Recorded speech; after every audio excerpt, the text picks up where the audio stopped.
peace, especially at a time of so much global turmoil. And that peace is very possible, but it takes action from all of us. So if we could start this morning's conversation, I would like to ask Dahlia to kick us off, and take it away, Dahlia. Good morning, Your Holiness and everyone. In 2014, the Pacific protest, started in Venezuela, especially in the city where I live, the Táchira state. There, I saw young people being under persecution by the national police and other security bodies of the country. My brother was injured just to protest in a pacific way. I was under persecution, and I saw a 14-year-old boy killed by the national police. Therefore, in my country, now people hate each other, and I am trying to teach them to forgiveness. Therefore, I wonder if Your Holiness can share with me, how do you teach people for forgiveness after the conflict? Thank you. Now, the contest will look in again.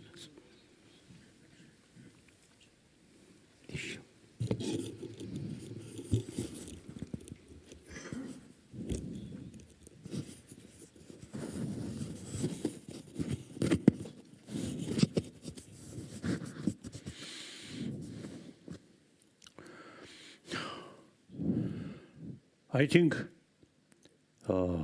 individual case, as yesterday, I think someone whose mother killed by someone, isn't it? So such case, that's an individual case, is the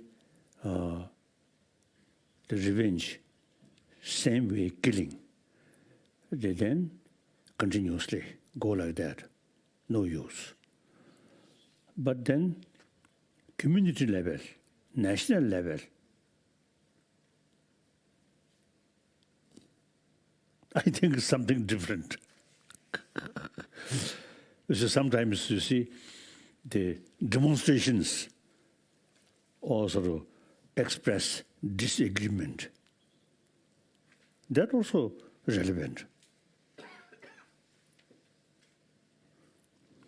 I think in the last century,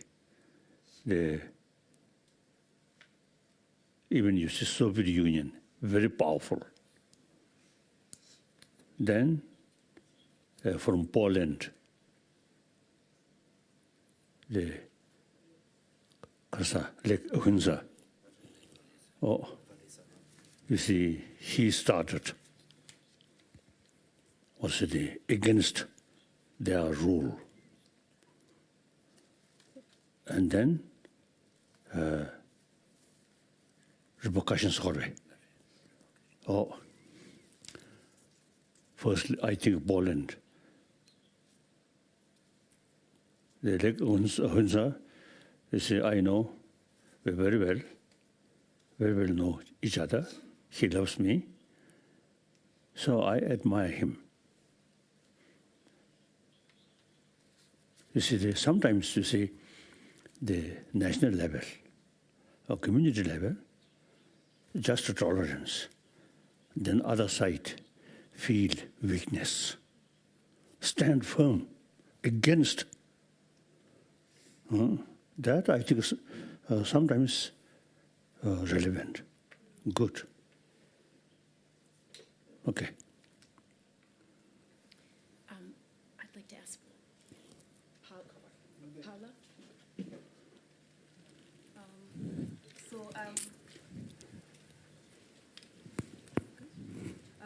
I'm from South Sudan, and we've been in the longest civil war, and we have very many of us have not known anything beyond conflict.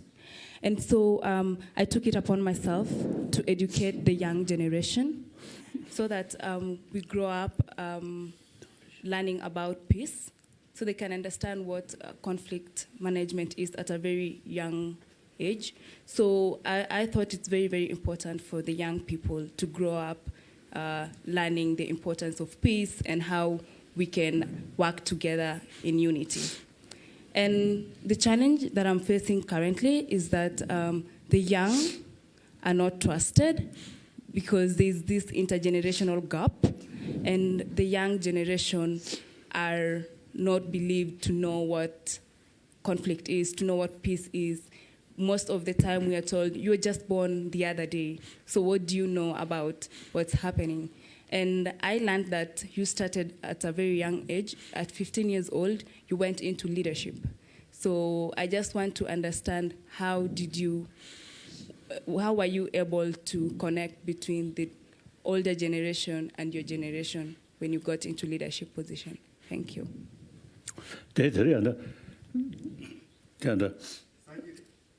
담살한다 퀄리티다 하도 조주래 돈 건다 알레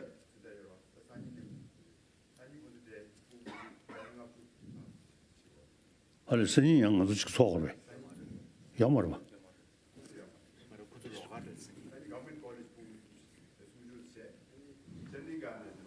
자상가 젠디가 알레. 오. 오. 들어는데 네가 사주지. 먼저 한다.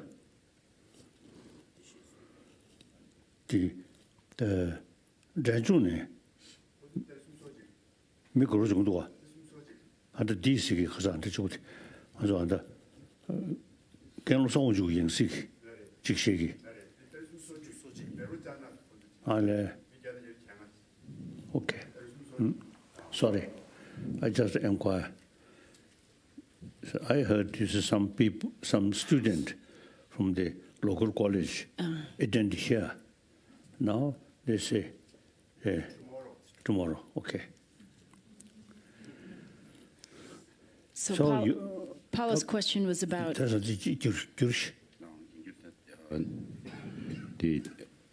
쉔보다 겐베 버르기 같이 그래서 미도기 버르기 파르게치 gengi shimba tsola ichi ma chebe gengi anya chi kanye chi chekdo tin tu ta konzol chik semshu ke ya ta chi khazore koti che ya chi semshu parya ta dege dol ma le chi yeser wal di ta chi yarum bu chi nyamyong tone kandesin ni ta gonglo jonge to kameru gambazu shabarya ichi ma che chi yor chi le ma che 어디 간이 야rum chi chena yena mena kandera shina inas kesi chuzi shene I think that is more or less the normal way. Sometimes you see elder people, they know more thing, and they look younger people, children. So these, I think, time passes. I think gradually will change. I think like our sort of this kind of gathering. The youth, now, when you return your own place, and should be more active. Do not consider what elder people's attitude, but you yourself, determined. And then gradually, you see elder people, accept the youth, or say the active youth. I feel like that. But sometimes, and that also is human nature. The older people look down, younger people. Younger people look down sorry, old people, useless people. That was working. I think like today in Japan, I think old people, they are sort of the number increasing. So worker, young people, now less and less. That's also one problem. So sometimes Yeah. So in any way, you see, if political election, then something different. Otherwise, you see, don't care about other sort of view. You yourself work hard. Then time passes. You see, the things become clearer and more sort of honest people, truthful people, sort of recognize or appreciate. Okay. Your Holiness, I think sometimes the challenge is, especially when they're not only not taken seriously, but sometimes when youth leaders have pushback, have obstacles by their elders. And Idris, why don't you share your story? Is it working? Yeah. First of all, it's a pleasure for me today to be in front of you and talking with you, Your Holiness. My name is Idris from Afghanistan. Your Holiness, when I was just... Afghanistan. Your Holiness, when I was just 4 years old, because of war, we were forced to migrate to Iran. And Iran, when I was just 7 years old, and I wanted to join a school, as same as all over the world, because all the children join a school at 7 years old, my father registered my name and a school. But the problem was here that our relatives were saying that you have to not register the name of your son at the school because he has to work. He has to just have money for you, and he has to just pay money for the family. It's not necessary to join a school and study. But my father said, no, there is no problem. I will let my child to join a school and study. But after that, all of my relatives they disconnected from us, and they just said that we are not going to be to have more relation with you. And it was the reason that in 2016, I just came back, I left my family and came back to Afghanistan. And it was in 2018, I just established my own organization by the name of Tomorrow's Generation, in that we help girls and boys to join a school in rural places. Until now, we have just helped about 200 children to join a school. But one of the problems which we face, Your Holiness, is that when we enter to a village, all the people of that village are practicing a wrong tradition, which we are not agree. They are all all saying that girls and boys have to not join a school, especially girls. This is one the problem. My question from you, Your Holiness, is this: as a leader who has experienced in this difficult situation, what is your suggestion to me when I face to this kind of problem, when I face to a village which they are practicing a wrong tradition? What can I do? What is your suggestion for me, Your Holiness? Thank you.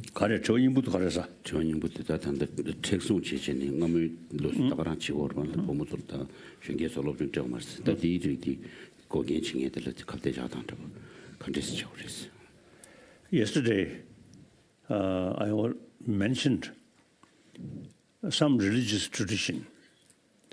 You see, some distinction, male and female. I think Saudi Arabia, the female is some little discrimination. So these are, I think now we have to wait. Gradually, the time now changing. So more wider contact, then things gradually change. Otherwise, all of a sudden, it's a change, I think, several centuries tradition. Change, all of a sudden change, I think difficult. So, if we really want to big change, then you start a revolution. That also is difficult to say. So some of 1,000-year-old tradition is narrow-minded. It takes time. Difficult to change immediately.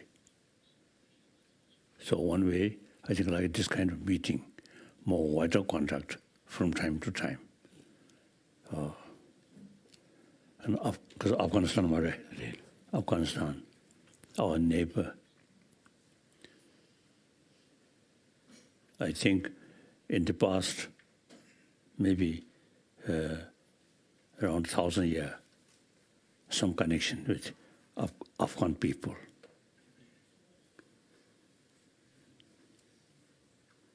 And also, I think Iran. Taxi Nordic episode Kawasi Kore. Persia.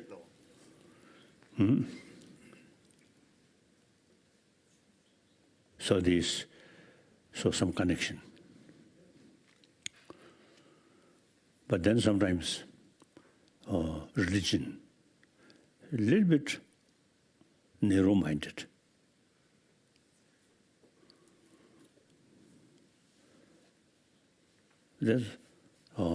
It's difficult to criticize. While I myself, for example, I totally committed promotion of religious harmony. So some sort of like discrimination, so on. I think time passes, gradually can change. These mainly through education.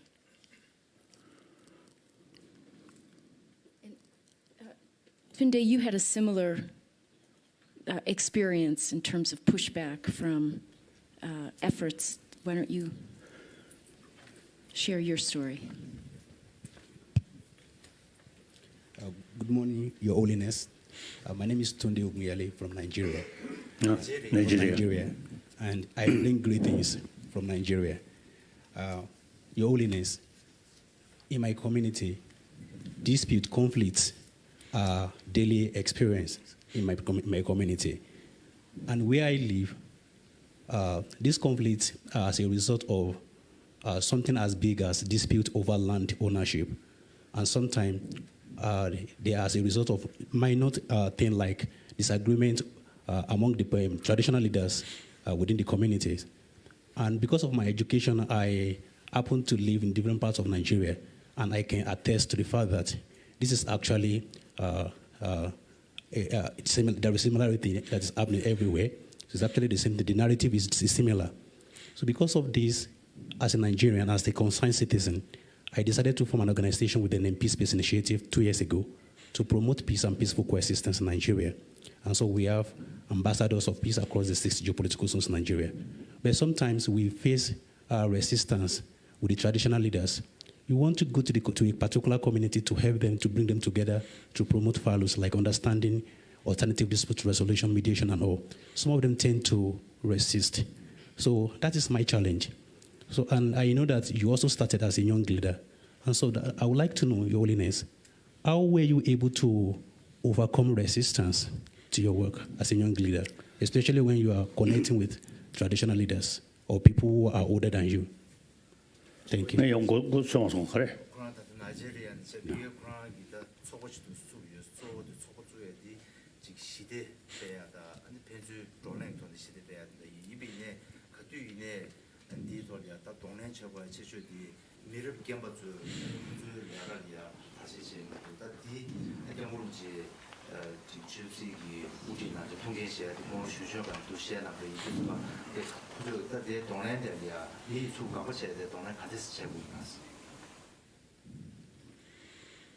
A difficult question.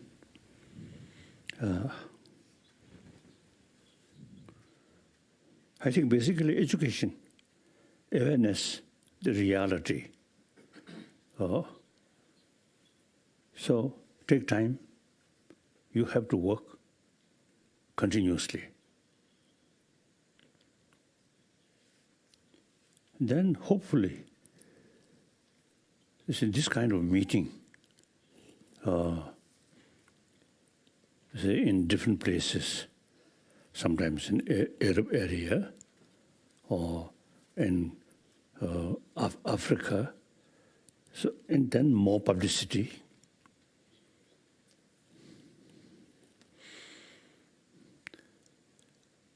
more awareness, but the isolated nation not much know the world situation.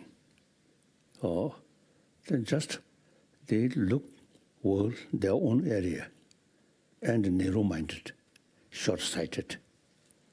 So these, I think, mainly ignorance, I feel. So the only method is to promote awareness. I think the Africa, as I mentioned earlier, yesterday, there's some kind of union of Northern Africa and Eastern Africa, Western Africa, if possible. Then you see more, more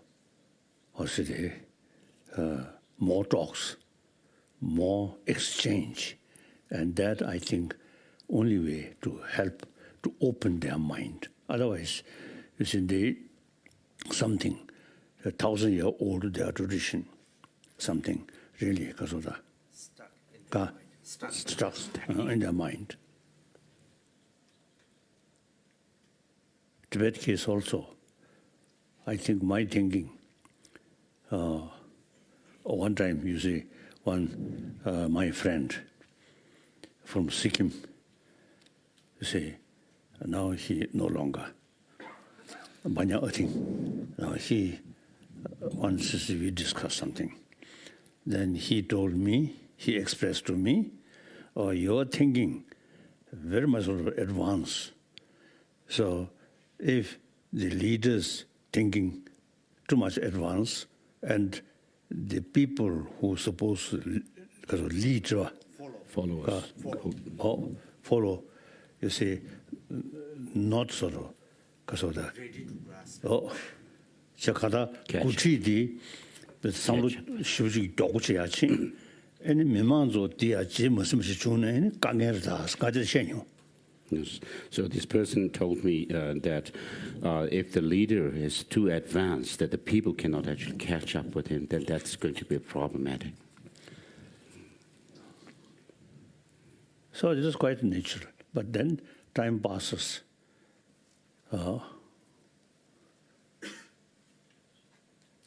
The people actually by themselves seeing, you see, these change, some value, then no problem. Otherwise, sometimes it's something new idea. Now, for example, when I retired from political responsibility, or even you say, I think 1962, or democratic draft democratic constitution made. In it is one clause mentioned: Dalai Lama's power can change by 2/3 of the parliamentarian representative. So at that time, many people, you see, against that, they asked me that because of the clause should remove. And then I insist, no. So like that. So, you see some new ideas, a new time, and new ideas as they come.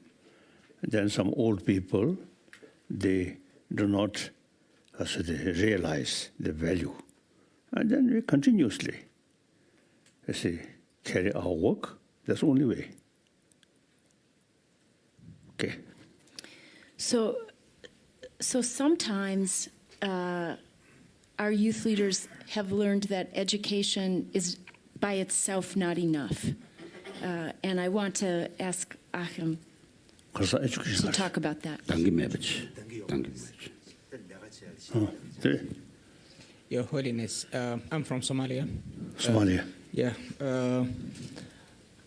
I was born during a time when conflict already started. There was a conflict, a violence disorder. I went through the education system. It was great. The formal 2014, like I had this opportunity of becoming peace leader. I remember of taking like one of your books, Ancient Wisdom and the Modern World. Today we are talking about the ancient wisdom and the modern world. But they are those ones educated as well. And they are the ones who are making chaos, disorder, violence. They went through the same system. Then the importance, we talked about the importance, but what kind of miseducation do they have and the mindsets that they are following? Like, to me, I learned these systems and there will be no time that I will have a gun to do something, but they have these mindsets for them to do conflict, chaos. So these mindsets, what should we do to those ones and to transform their mindsets? 가서 Yeah. 시윤의 관념책이에요. 가 소말리아나 기어로 코나키드네 콘플릭트 생제들 란사브로 아주 그 생제 불안하리아 차론체에서 인도다 코나키 되게 나로야 지금 시대가 내려가셔야기 대전식이 유스 아니 나고 나한테 모르는 지 자송한데 ancient wisdoms에 대비해 genius 나 등산 이거 두저다 진짜 불안하다 지금 시민 불안 통역 이게 나로야 디토 자기 시대가 내려가셔야기 대전식이 유스 아니 나고 나한테 모르는 지 자송한데 ancient wisdoms에 대비해 genius 나 등산 이거 두저다 지금 시민 불안 통역 이게 디토 내가셔야 두저 봐 지금 내가 타고 생애 두저 6월 정도 돼서 6월로야 지금 지속 6월 단위다 3월 6월 단위야 간탑시할지 같이 해요. And Cherry, I want to ask you to chime in because you have a similar concern. I feel a simple answer through dialogue, through talk. One way, I think that's a better way to educate older people. Now we are 21st century. The century-old sort of habit no longer relevant to today's world. So time always change. So you see, argue with these people. And still not sort of they change their mind. And then, as I mentioned earlier, limited revolution. Some sort of demonstrations, I think, not violent way, peaceful, revolution, peaceful revolution. I think sometimes it is necessary. The movement by masses. And then the old people who their brain quite sort of hard should feel, oh, now unless we change something, see, their own sort of position may face some danger. Sometimes necessary. I think my own experience when I was a young student, 7, 8 years old, when I start study, I have no interest study. Only interest is play. So my tutor always keep one whip to show me threat. So because apparently there's more or less violence, but very sincere motivation. And to sometimes to say to some people, that kind of method also you see necessary. So sometimes the people's movement, strictly non-violent way, some demonstrations. Okay, I feel that. Cherry. Hi. Hello, Your Holiness. Good morning. One time I mentioned, you see, I met some Indian. Then I suggested certain sort of right, you see, in order to get some certain right. See, you should organize demonstration, then I will join. I mentioned. So sometimes it is necessary. Strictly non-violent, not weapon, just, you see, shouting. It's necessary. Huh?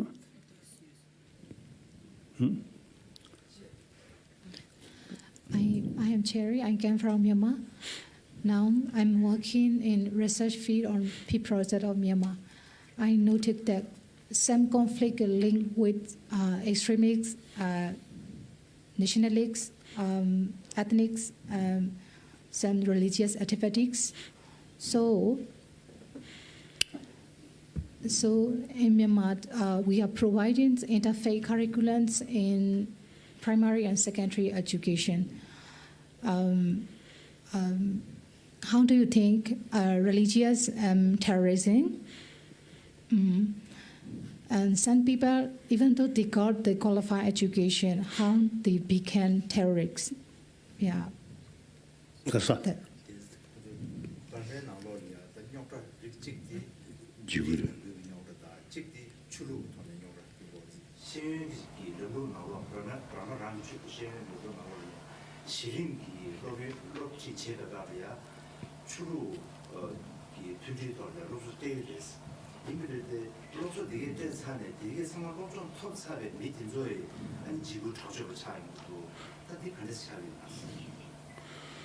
I don't know.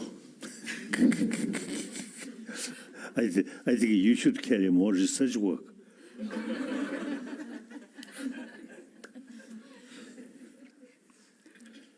As I mentioned yesterday, sometimes you see religious faith used for a positive way, good. But sometimes religious faith also, you see, creates more division than other, the religious follower consider something negative. So here,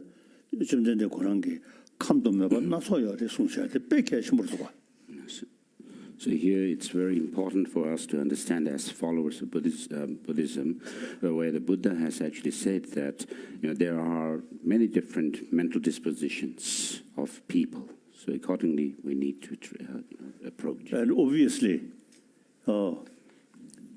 the Dharma wheel we call Chungko. The sermons that the Buddha gave. The first one at Sanat, and the second one at Rajagiri, and third one, Vaishali. So these teaching, if you look, there are differences because of different audience. Buddha respect different mentality. So accordingly, he taught. So we must recognize within different faith, different tradition. And Buddhists must accept Muslim brothers, sisters. No right to impose the Muslim should follow Buddhism. No right. Buddha himself give right. So then we are tiny follower. There's no right to impose your own faith. And particularly this moment, it is very important to promote religious harmony. In that reality, according to that reality, we must respect different tradition, no matter how contradictory philosophy. No problem. So that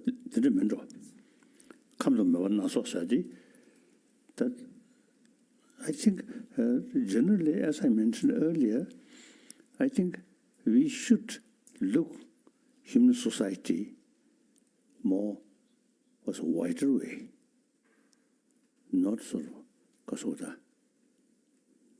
one view. Then naturally there are each individual, because of their way of life, And also they also have some wider contact and more the information. So their way of thinking something different. So for religion, I think pluralism, very important. You cannot say my religion is best. You cannot say that. I never state Buddhism is best. No. As I think yesterday I mentioned.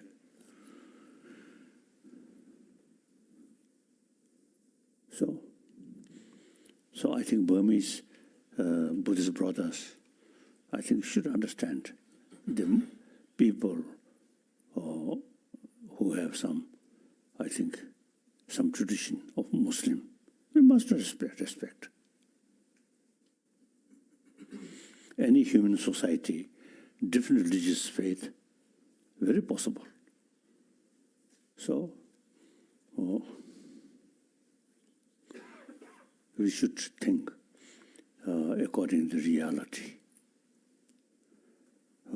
Time pass, time already gone. Impose your own faith.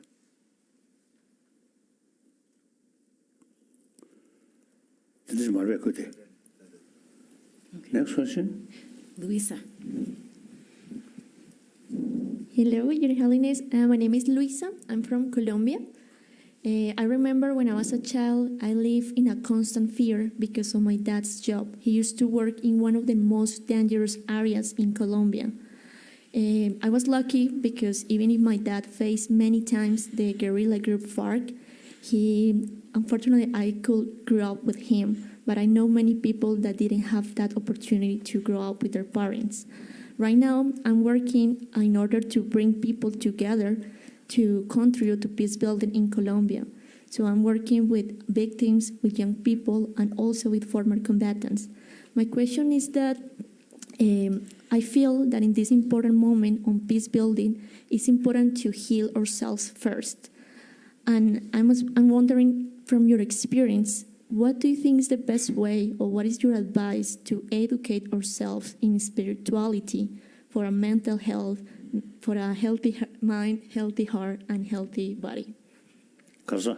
인규다 시대 주행하게 다시 제발로 당부 수수 나로네 즉 야고시니 그저 찾아다 잡으시 거기로 봤어 일시에지 차고로 봤어 그래 인규다 이용에 수수수 나로네 즉 셈니에다 대서 상야 대체동에 차고 들었어 어디 차네 뭐란 다시 계속 경우도 콜롬비아 인도 다시 살론체도 바베냠도 살론체 바바디냐 내가 치스디 즉 고렐라다 드네 군도 좀 오셔가지고 여기 주냠도 봐도 치우지 뒤에서 간예시시 아니 유엔디인데 그때 그거 신발시라 요라요 말했어 근데 인도 다시 거절 뭐란 거네 시리 돌아치 랭귀베 갑라 미시행 소소 즉 수준 당부 야라다다 야고 차야 된다 컨테스 랍시다고 해놨어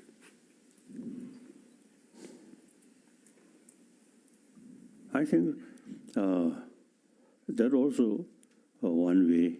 First, you yourself, you see, create peaceful mind and your whole way of life more peaceful way, and makes example to other. But another, I feel, to analyze the different sort of different way of life, and then analyze which is better. As we already sort of say, the present world, a lot of crisis, mainly our own creation. So seeing that, then think how to change that. Then, as I mentioned earlier, education is the key factor. So not other way, or we should start some different education. No. Seeing the situation and a lot of drawbacks, right? Then raise the question why it happened, and further sort of investigate. Then, from childhood, as I mentioned yesterday, you see the education, not only material value, but inner value, like that. So firstly, we should, we should know the problem.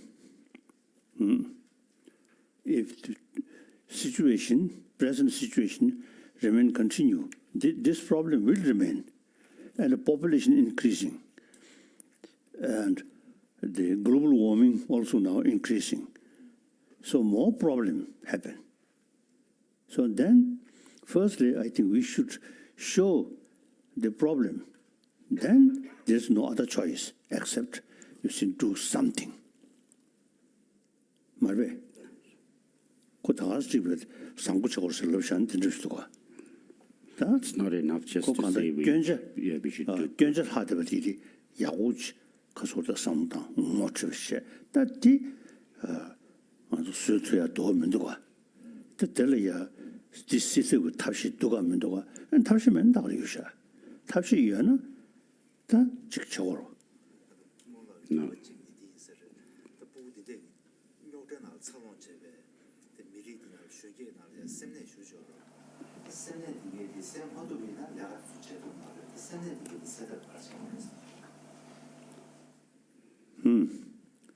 그래서 내가 가서 그래. 지 미심 투쟁에 들려 로좀 줘야 되는데 그 속어르게 왜냐면 So Zoltan is asking if there are any organizations who actually help such people who have, who go through special class or a spiritual something special. So I think organizational class, you see, to those young people who really disturb their mind. Then you see some experienced people share also their way of thinking, and then let them discuss. Like trauma healing. Then there's not much choice. Too much to disturb mind. Then finally, violence. Violence, no use. More problem.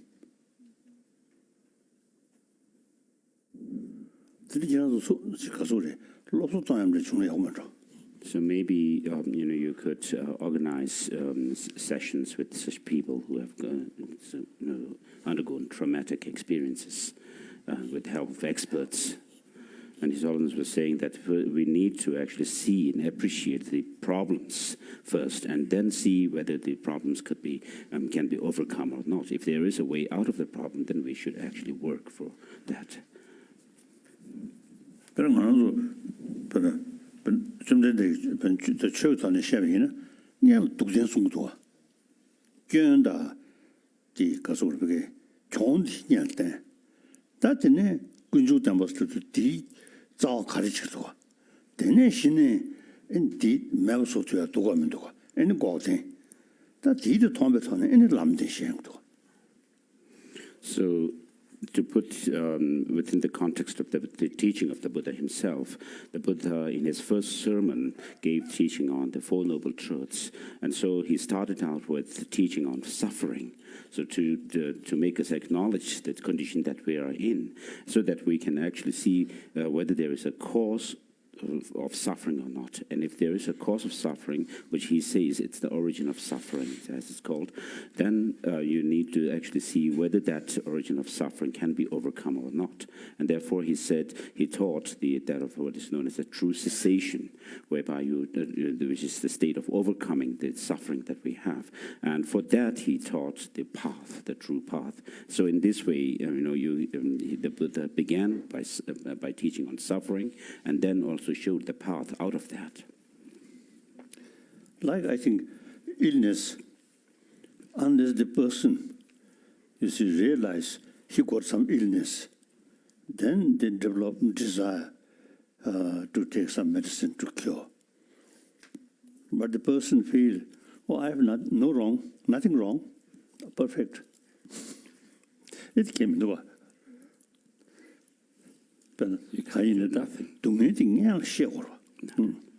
So in any situation, we must acknowledge what's the problem first in order to be able to overcome it. I think in order to open human mind, I think problem is good. When we see problem, then open our mind. Then try to method to overcome that. Other hand, oh, everything okay, very good. Then never make effort.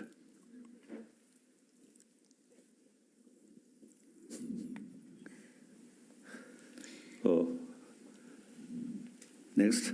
Your Holiness, we've just discussed, the kind of education that helps one to do that kind of analysis, to have the personal healing that allows you to do that. Also, the challenges that a young leader faces, particularly if there's traditional resistance or elder resistance, and sometimes how education is not enough, and it can still lead to accepting violent ideologies.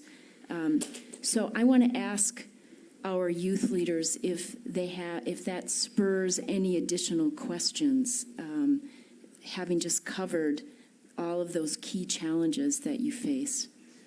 Dahlia? Your Holiness, all the young leader, peace builder here are living in countries under conflict. By example, I am giving young people tools to fight for their own rights, but in a peaceful way. But at the same time, I have to deal each day with all the conflict around me.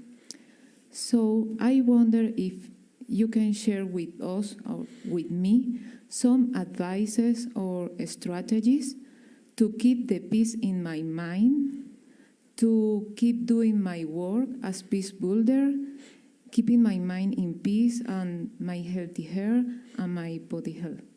Thank you.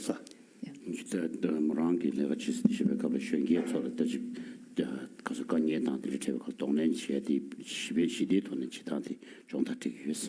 이년다 모란 대세디 고유난 코로나로 그 뒤에 니만 다지 간예냐냐 내등에 시들이 절지 내가 지도 삼발라니 수수기 샘디 시대 지 냐자 그소리 제도야게 답시도 다 갈로 컨테나야겠어.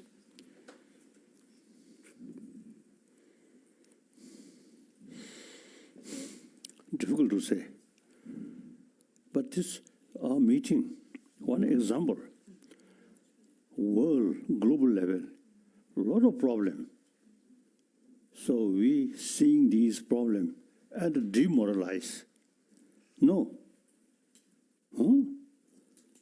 After seeing more sort of problems, then we develop what are the causes of this problem? Then whether there is way to overcome or change these causes, then make effort. If there is no way to tackle these causes, then I think alcohol, rest. That's not a human way. Whether there's creator or not, this brain is something very special.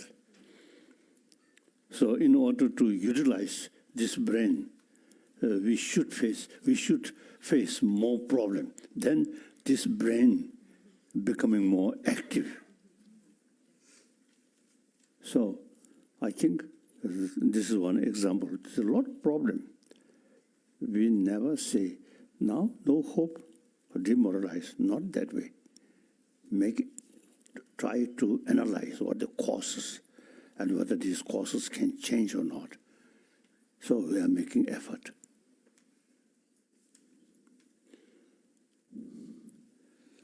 Otherwise, I think we should pray through also according some sort of Indian tradition text mentioned, eventually whole galaxies burn.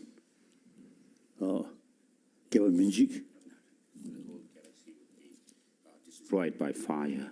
So then, better to pray that end of world should come sooner than better. That also extreme. Now, at least you see the present our world good, isn't it? Then some problem. We must think how to solve this problem. Utilize our intelligence and more realistic, not just hope. Analyze the causes. Then, accordingly, try or make effort. That's the way I feel.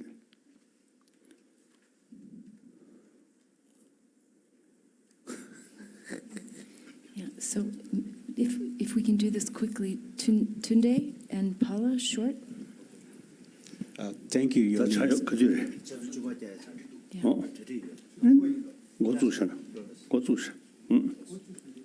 Yes. Thank you, Your Holiness. Your Holiness, you just mentioned the fact that sometimes peaceful demonstration is the best way to solve a problem. I agree, but then I have a challenge. Your Holiness, some time ago in Nigeria, something like that was done, especially in northeast Nigeria, Yola, Adamawa State. A peaceful demonstration was hijacked. And this thing, the protest was supposed to be peaceful. In fact, it was led by some religious leaders. At the end of the day, it turned out to be something worse. So I was wondering whether you have some word of advice for us on how to go about this so that peaceful demonstration will not be turned to something else, something unintended totally. Something violent. Violent.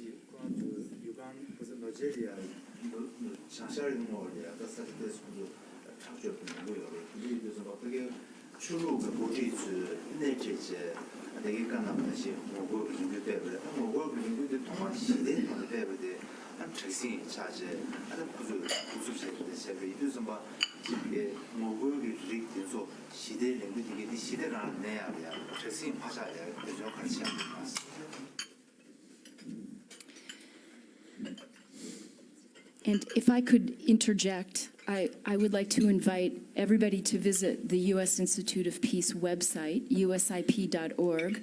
We have a lot of training materials and something called the SNAP Guide that is very specific training and strategies for how to ensure that nonviolent action truly remains nonviolent, because there are a lot of specific strategies available.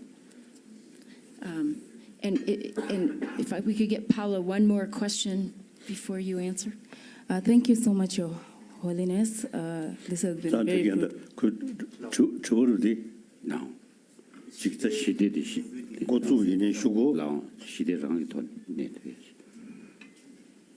Now that is, I think, the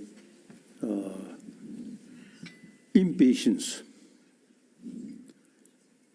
So although you see you start the right way, but then a lot of obstacles come. Then our patience lost. Then through impatience, frustration, then violence. So that, I think,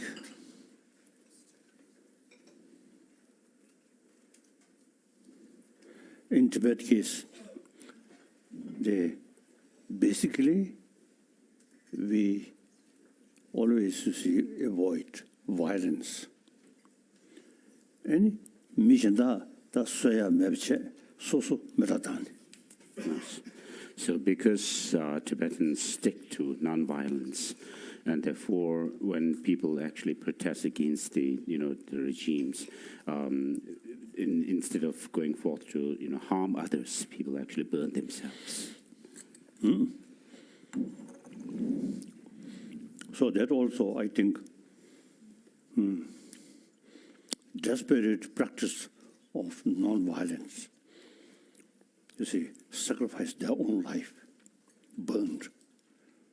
such person certainly she can do harm other, but restrain. And instead of harming other, self-burn.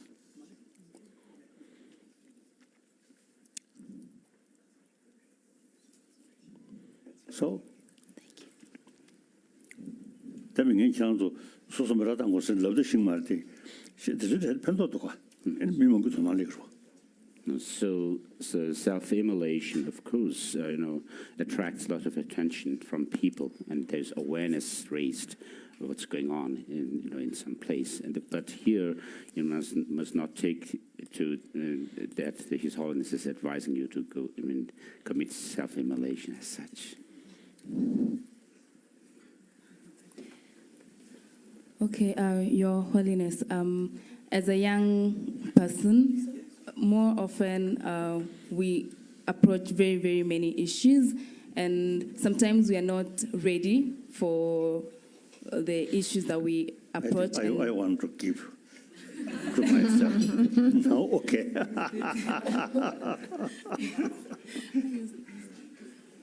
Yeah. So most oftenly we get into situations that are very, very tough for us as young people. And one thing I would like to know is if you have any experience or a time where you are overwhelmed because you're trying to solve an issue, if you can share that with us, and would like to know how you overcame certain issues, because most of us end up getting ourselves in situations where we are stuck and we don't know how to go, how to come out of such situations.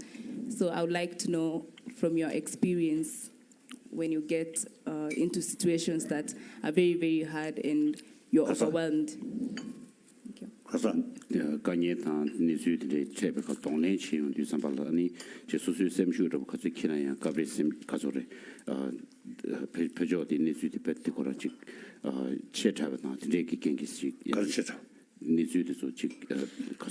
자자보다 딘데 체체네 네 딱다시 조마도체 네 가니만 고 시태 용도 왔어 어디데 qabla 아니 직 셈주 차야서 딘데 마요 체도 직 탑람저고 컨데스 세워야나스 여름 치기 냠용 돈에 컨데르시 나야나스 I usually feel that the certain aim you are making effort, it is really analyze that sort of aim, something beneficial, something good, reasonable, then there's no way, because of that, no reason to demoralize. Make effort. And here also is related with altruism, well-being of other. Then that no matter how sort of difficult to achieve, but it's a very sort of reasonable, so then determined, like our own struggle. It's not easy. China, huge country, and militarily very powerful. We very small people, but our sort of effort. Firstly, we think benefit for both, not one-sided. So then, no matter how difficult it is, there is sufficient reason to keep our struggle. As a result, more and more Chinese now supporting. If we, right from the beginning, one-sided, then it's difficult to get support. Some Tibetan, the independence of Tibet, regardless of what Chinese feel, then difficult. So as yesterday I mentioned, we are not saying independence. We fully committed to remain within the People's Republic of China, provided they must respect the Tibetan culture, Tibetan knowledge. Eventually, they themselves get immense benefit. So now last over 70 years, we carry that principle. So now more and more Chinese supporting us.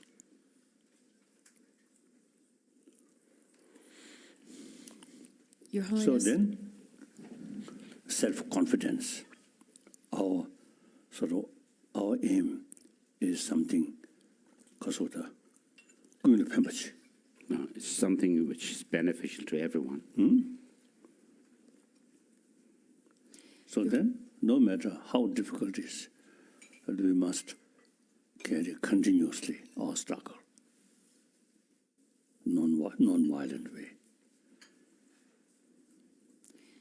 As I think yesterday I mentioned, firstly, ourselves should be truthful, honest. That's the basis of our determination.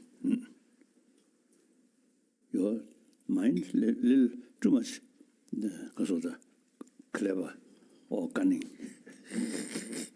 It deep inside some selfish thing, then showing something nice to other, then very difficult to keep determination, isn't it?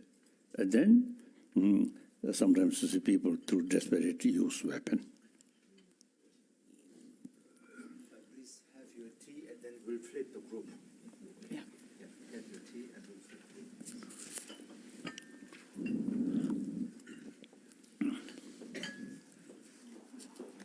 The politics you call woman.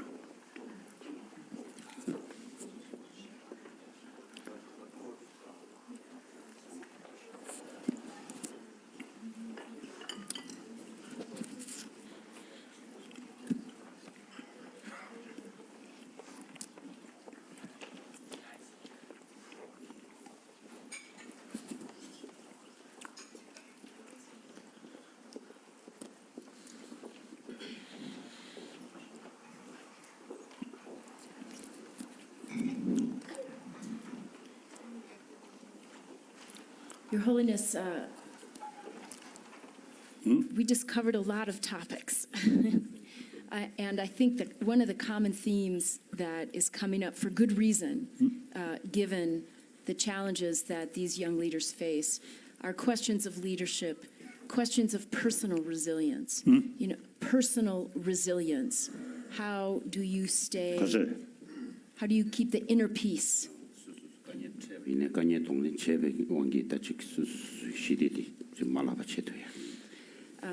And we would like to continue that conversation, that theme, with this next round of discussion.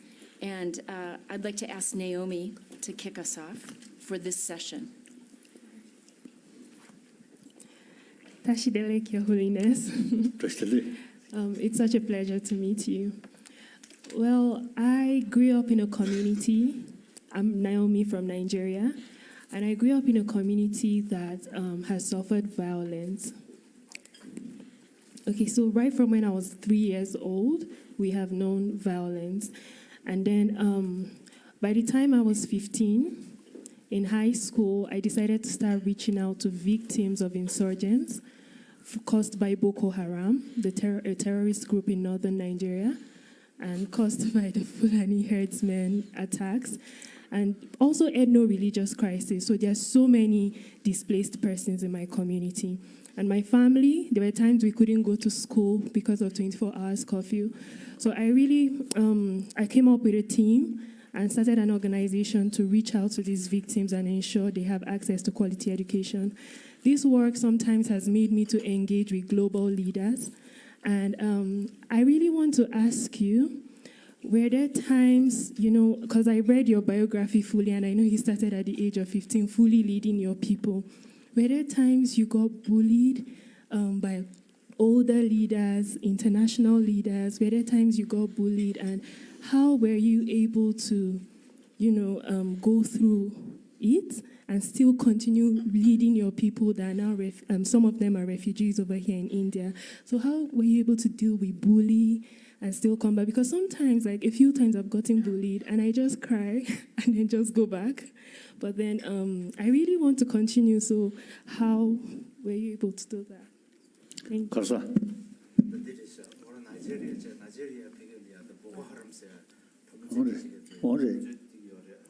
뭐라기 저지거든데 아니 자주기 동해 포요래 그래서 막 뭐로 숨스네 가다 강해지잖아 수대비 로정하스레버가리아다 지금 자주고 그도 냐는 얘기 루프 부직 흉게 들려 봐 지금 로체야 되게 소고시 주기 아니 소고디 돈에 딱 지금 산행이 본부에 다네시 기진하게 본부다 다니 이제 막 올자와 유도 근데 때문에 재난도 로버가리아 아니 로정하스네다 통계시 아니 수수 미리 우리 나야 아니 직접 주요강에서 나야 다네시 저불린 기진하게 본부다 때 두개 나야 때참 우지 나요 이제도 봐 직접 수수 나는데로 가고 어떻게 미수도 안 되고 근데 책도 아니 경고rum지 고객이다 돈양용 돈지 그래서 약간 그것도 써야다 수준이 또 많은데 간데스 나리다스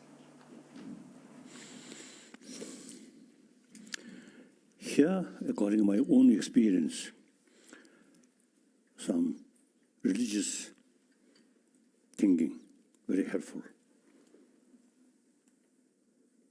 So, one of my prayer daily is, so long space remain, so long sentient beings suffering remain, I will remain, in order to serve them.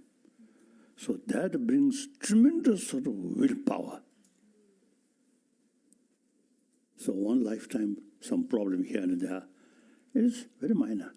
We determined, till you see the sentient being, or till even this world disappear, another world develop. So long, the sentient being, so long sentient beings suffering remain there, I will remain. So that brings tremendous sort of, willpower. Then also one simple advice from one Nalendra master: when you face some problem, analyze whether that problem can overcome or not. If that problem can overcome, the possibility of overcome, then no need worry. Make effort. If the problem no way to overcome, then no use too much worry.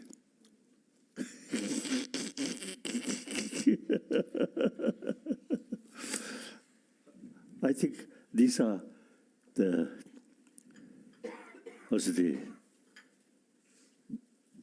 of course, I'm not sort of trying to promote Buddhism. I'm Buddhist. So, according to my own experience,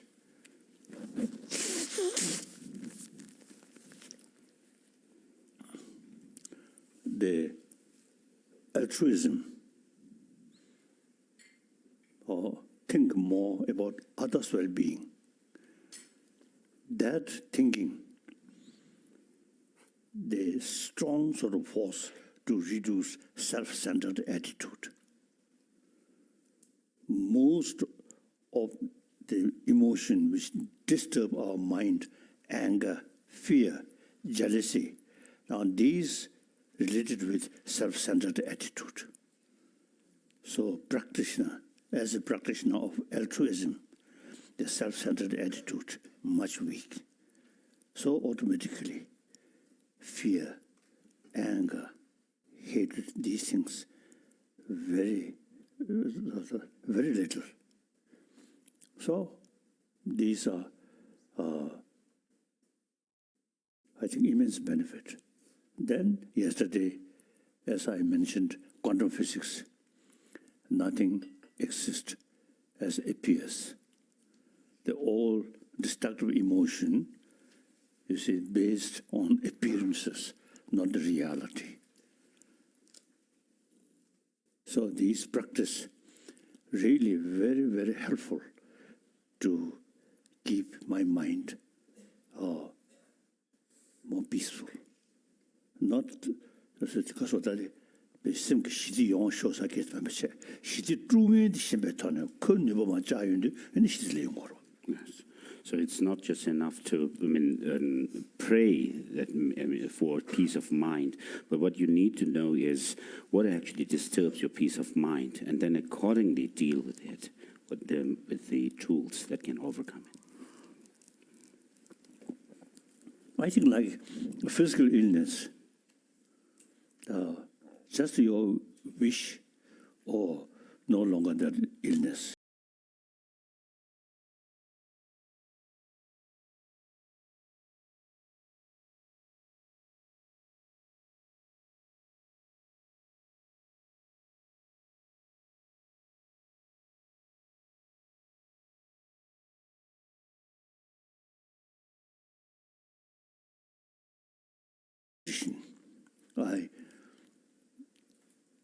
I love Nalanda tradition.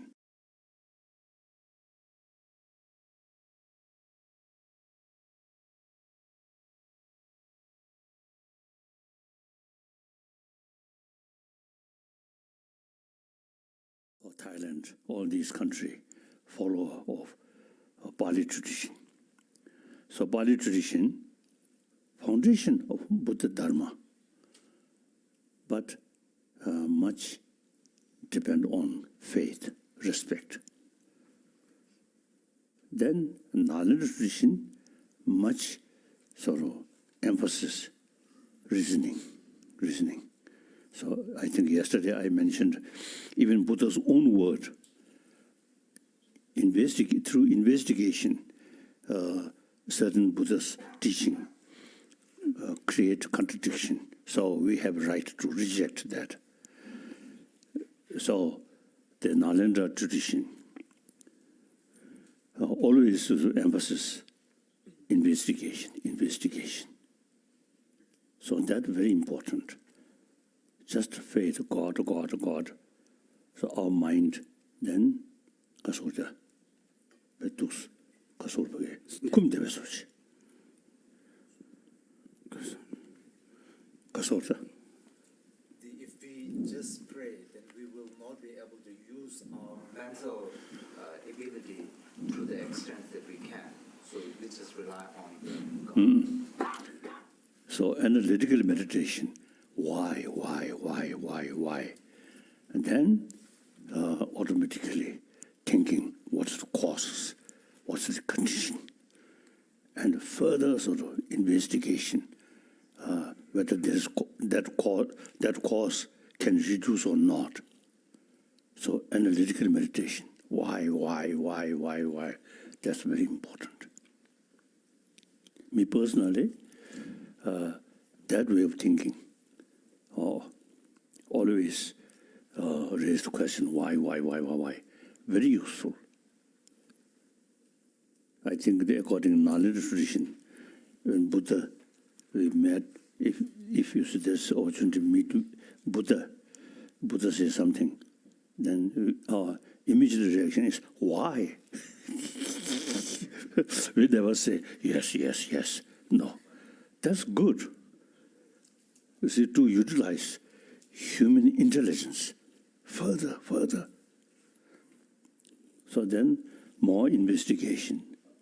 The Buddha's teaching, first teaching, second, I already mentioned, first Dharma teaching, second Dharma teaching, third Dharma teaching, combine, then the sufficient reason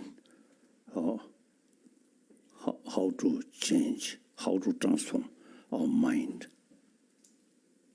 So we can take these things. Academic subject should not consider as a Buddhist sort of practice.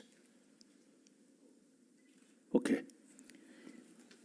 Thank you. I'd like to ask Rebecca and then Bauer if they can contribute. Your Holiness, I'm Rebecca. I was born in Sudan. And in 2010, I was internally displaced. I came to South Sudan, and in South Sudan, there are two different cultures, two different people who have different backgrounds. But there is no respect to diversity, there is no respect to culture. People are not respecting each other. People are fighting, ethnic conflict. At the same time, I visited a refugee camp and I expected everyone there, because they ran from war, I expected them to be peacefully. But at the same time, they are fighting, they are hating each other. And on the Tibetan culture, you became a leader at a very young age. And you are leading your people in exile. You are leading your people with different people. How did you, what are the teachings that you manage teaching your people to love each other with different culture, like with the Indians?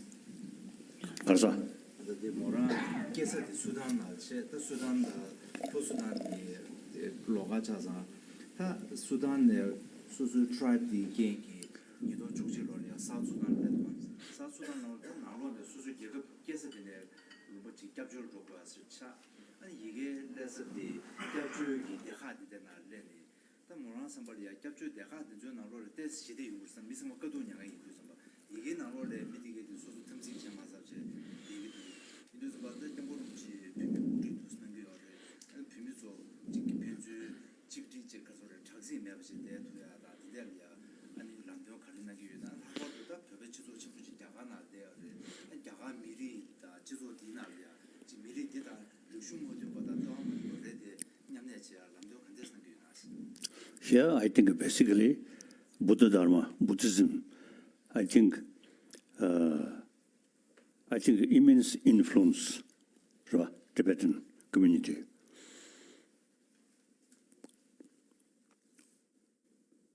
Inside Tibet, as I already mentioned, number of Tibetan,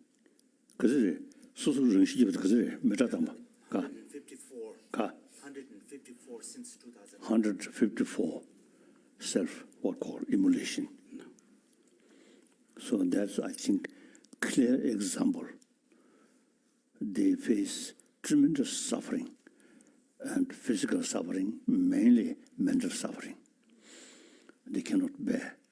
But you see, they never use some harming other, just self-burn.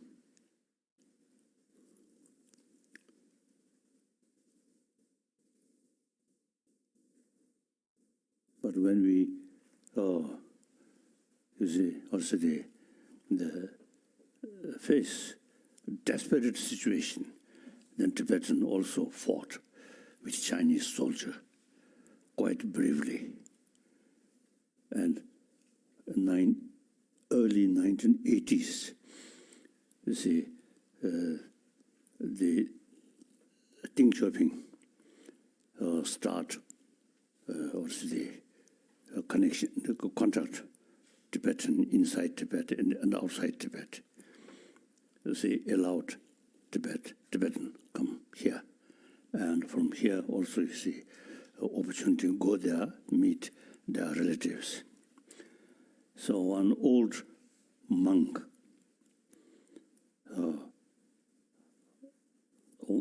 so one occasion I met one old monk, and he told me stories about his own area, many monasteries destroyed by Chinese. So then he mentioned thousands of Chinese soldiers come. So finally, we lost. Then I asked, that's understandable. You see, the Chinese soldier were limitless.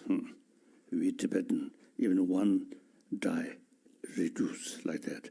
The Chinese case, 1,000 die, not much effect. And then I asked him, if one Chinese, one Tibetan fight, and what kind of situation? Then that old monk surprisingly told me,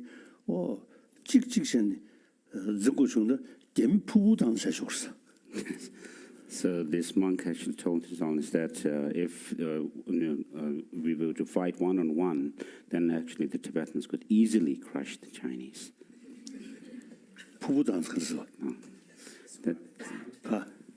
Can easily scrap that kind of mentality. And also in 1950, I think 59, the Chinese military authority, you see, bring one Chinese division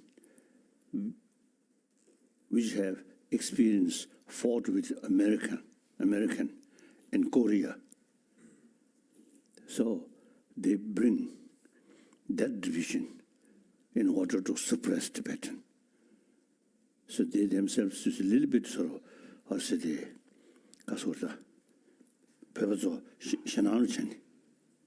They felt fear. Like that. So, a Tibetan, anyway, I think, like Mongolian, traditionally, more warrior. Whenever opposition come, crush. And after Buddhism reached Tibet, then Tibetan become more compassionate, more peaceful. Now, number of Chinese also now appreciate Tibetan sort of basic nature, more violent, more non-violence, more compassionate.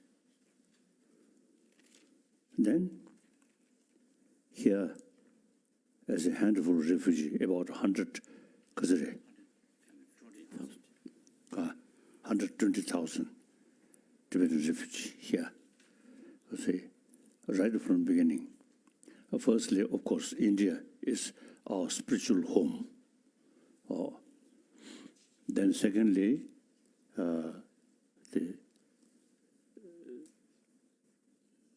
our nature, more compassionate, non-violence, peaceful. So, no problem with the Indian people. Very good relations. So Tibetan, not only in India, also is a few thousand in Switzerland. The local people praising Tibetan, peaceful, hardworking. Then America also. In fact, you see, Pritzker, do you know Pritzker?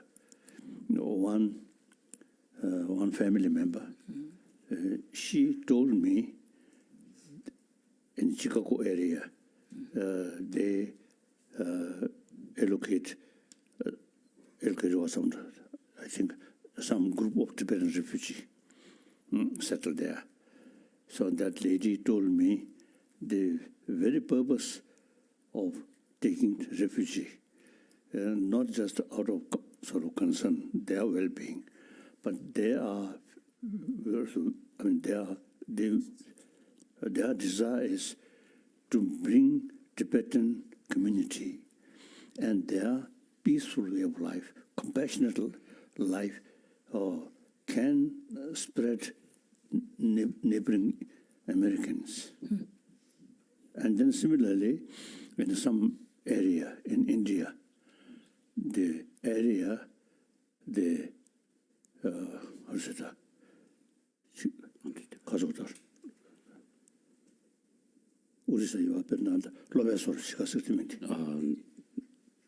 Tribal area. Tribal area.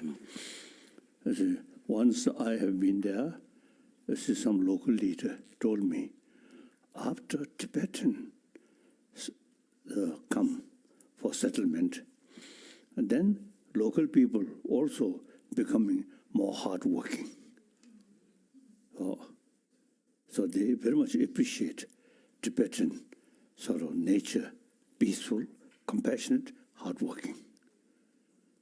So like that. So Tibetan, generally speaking, I think over 1,000 years, is more compassionate, and meantime, hardworking. Like that. So these, I think, our cultural heritage, really. See,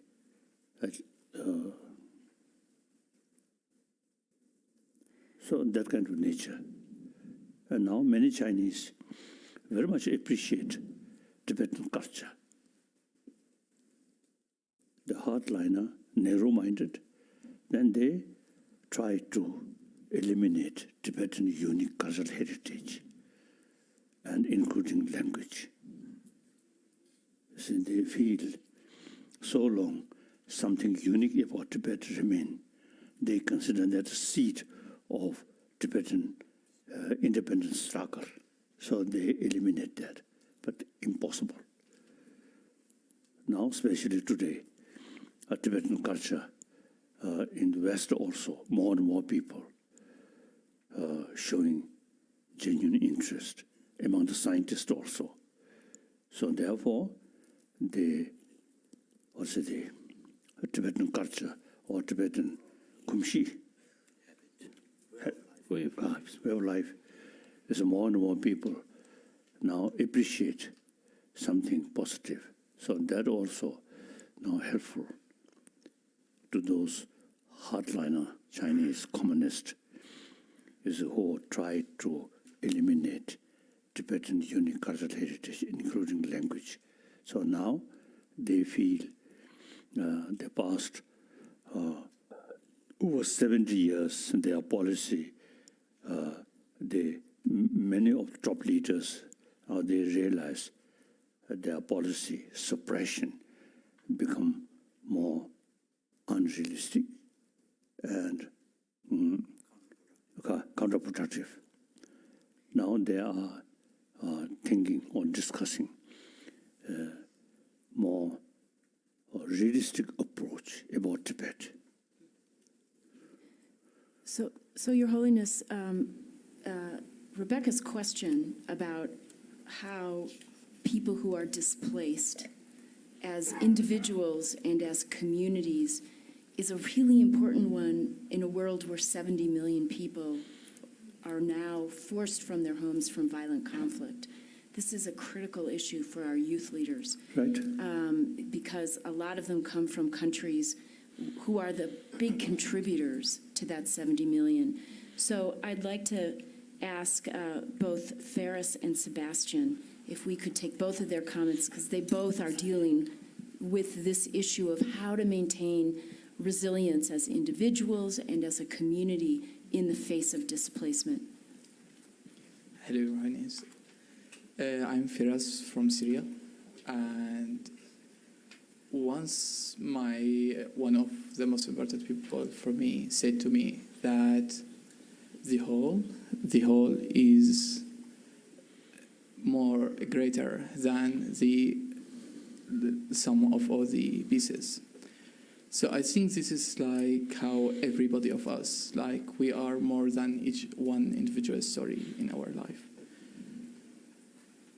I grew up in Damascus, Syria, and I left in 2015. I left my home, my people, my family, my friends, and my lovely city, Damascus. That was like something that takes me like a decision that I took, which is I consider like very important in my life.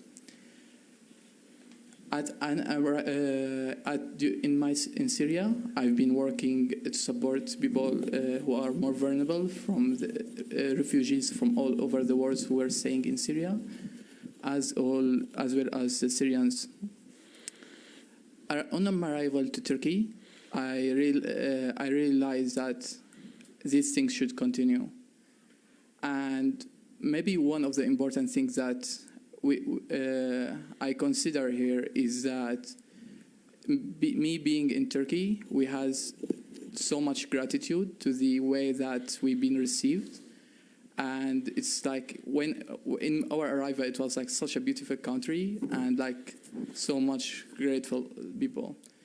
So my question for you, Your Holiness, is that as a leader and with all this privilege, you've been in exile for that long, and with all this privilege that you have, how you were able to show your gratitude and to make sure to keep the relationship with the host community?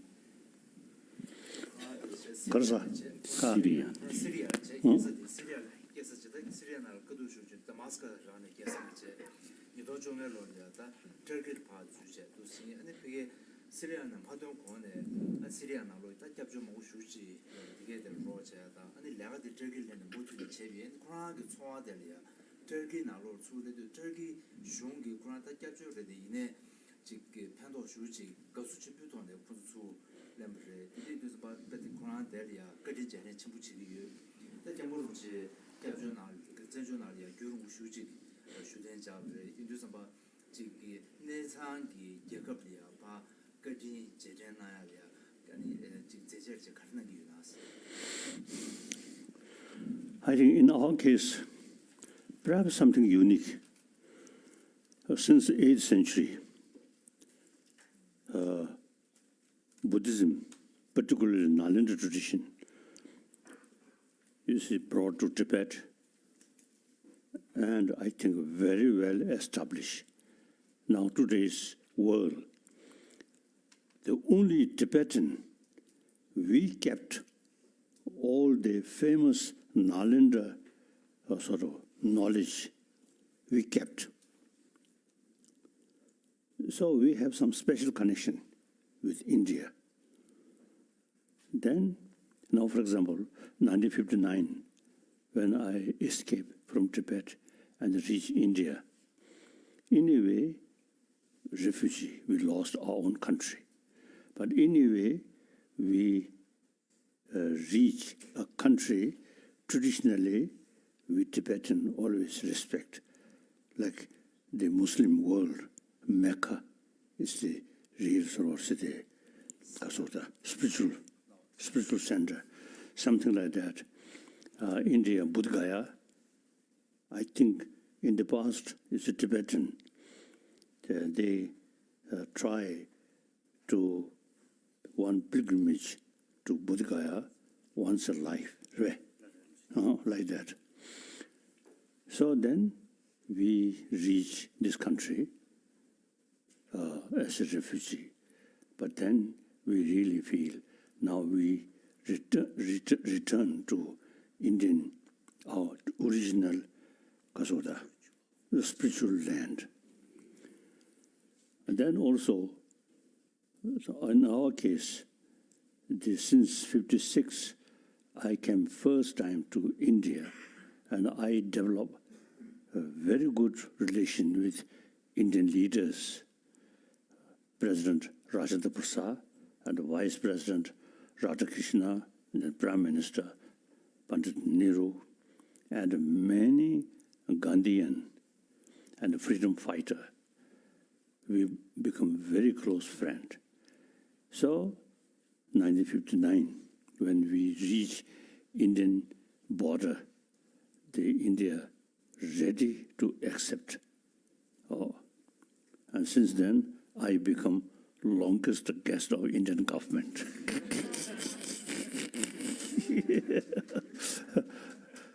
So then people, public also, you see, I think wherever they settled, I think local Indian, very friendly and always welcome and appreciate, praising, like that. And our own people, disciplined, I think criminal. I think among the about 100,000 Tibetan, very few, very peaceful, more compassionate, hardworking. So,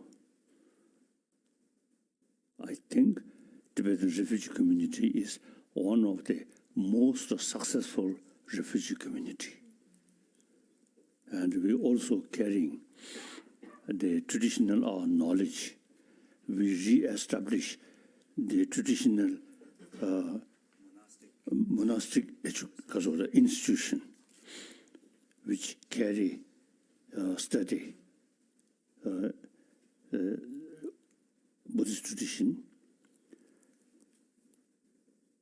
in order to become, I think yesterday I mentioned, in order to become a good scholar, at least 30 years study. So, me, I think Tibetan, in a way, quite practical. Me, with the name of Dalai Lama, when ceremony, I sit on throne. But when the lesson come, just ordinary monk student.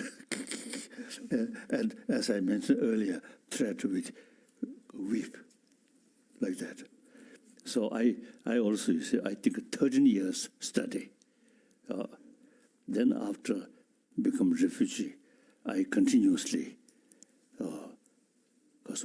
re-study these books. Very useful. We have 300 volumes, all translation from India.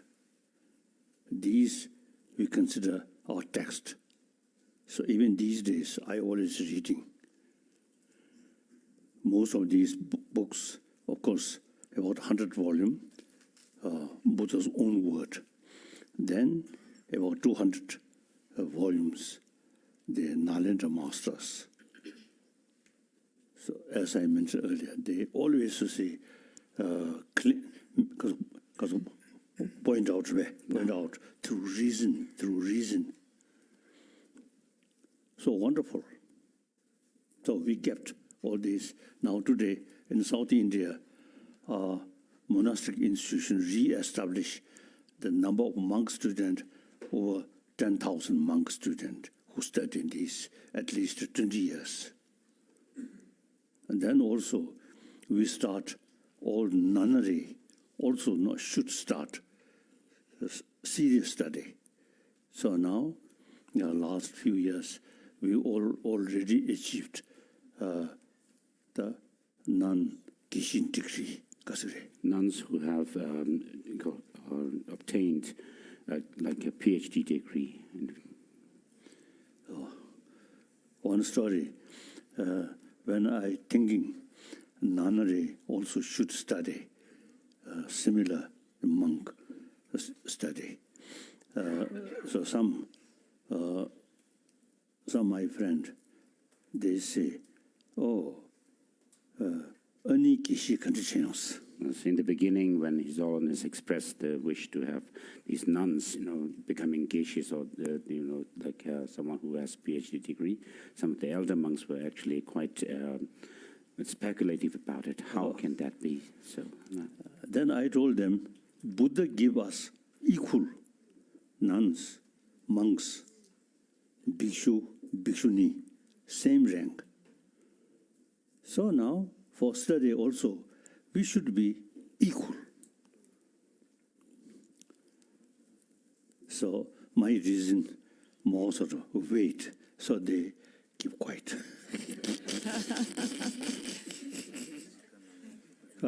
We have a lot of women leaders here who are taking heart.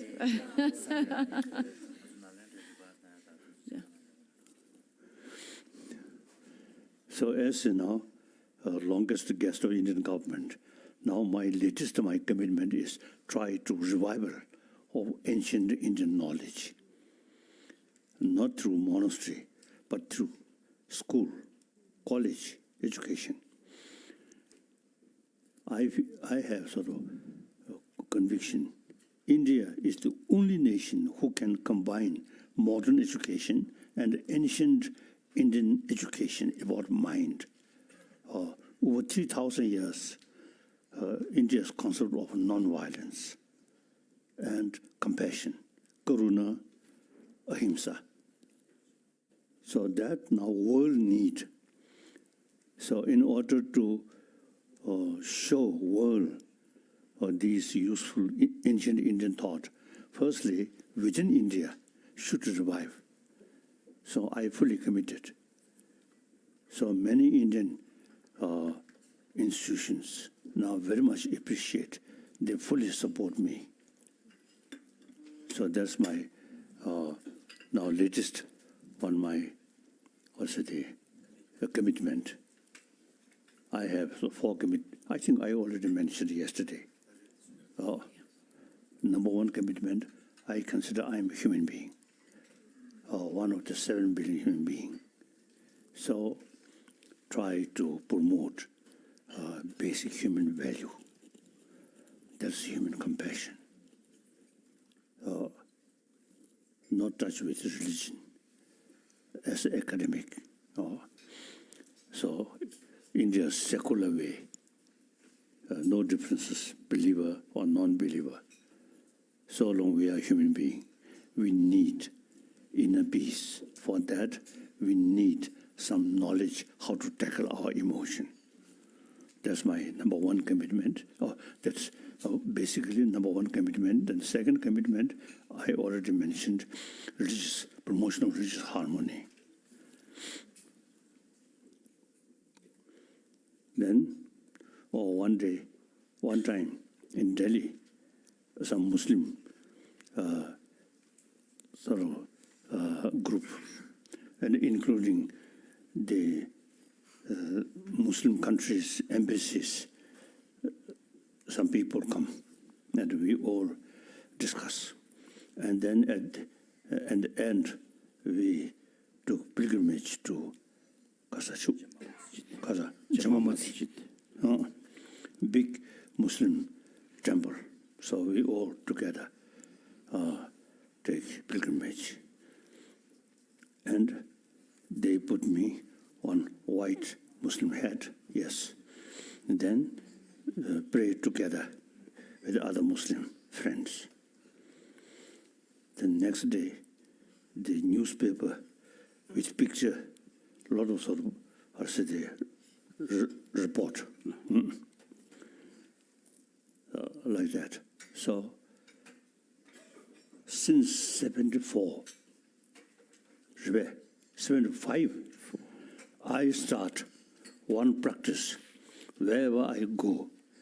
If there is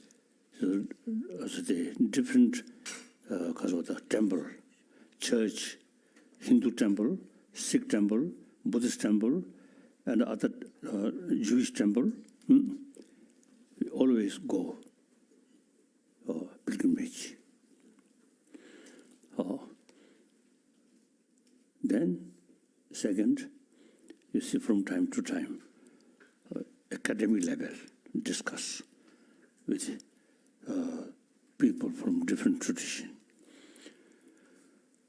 So that's the way to promote religious harmony.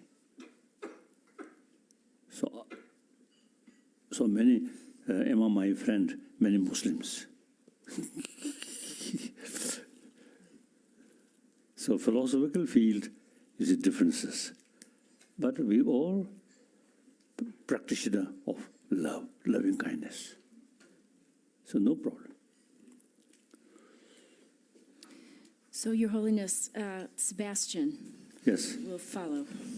So, good day, nice to meet you, Your Holiness. My name is Sebastian Huertas from Colombia. In 2016, the peace agreement started by the Nobel of Peace, Juan Manuel Santos.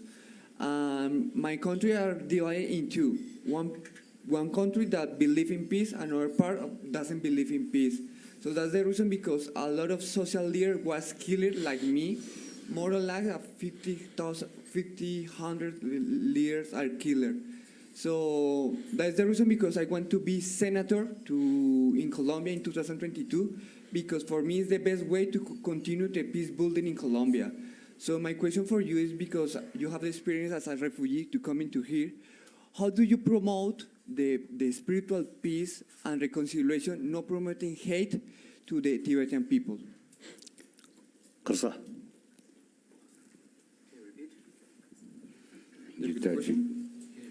Okay, so how do you promote the spiritual peace and reconciliation, no promoting hate the Tibetan people?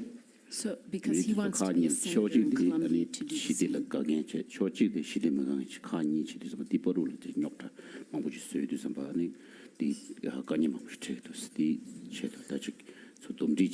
Difficult. I don't know. You should find ways and means to overcome that. I think the violence, basically, no proper reason violence is sort of an instrument of anger. No proper base. Think more, it becomes weak. So non-violence is peace. Peace related with compassion. There's sufficient reason. I think now today's world, I think generally speaking, everywhere people really, I think, fed up violence. So only question of time. You should not lose your determination. Keep determination and more information, if possible, this kind of meeting in your own country, and then I think time passes. I think things will change, certainly. So, for example, my own case, when we decide not seeking independence, so some people criticize. Now gradually, I think many Tibetans, I think, fully understand we are not seeking independence, separation. Emotionally, we want independence. And now here, one important is, according to the Chinese history book. So some scholar, Chinese, I know some of them.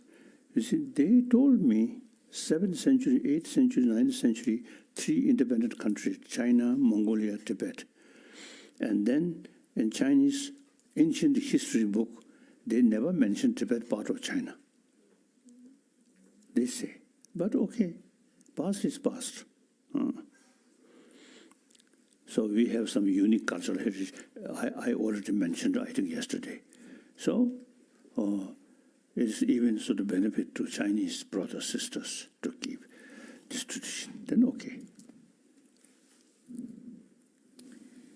So we always keep our determination.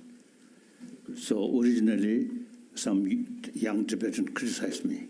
Then gradually, they understand my way of sort of approach. And then our elected political leaders also fully support now following that way, that path, not seeking independence, but some mutual benefit like that. Okay. Achu.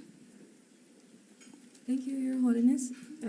It's a great opportunity for me to have this chance to sit next to you and talk to you. I come from South Sudan, and I don't see one element that has shaped me in a way or another. I see a set, a component of many things that made me the person I am today.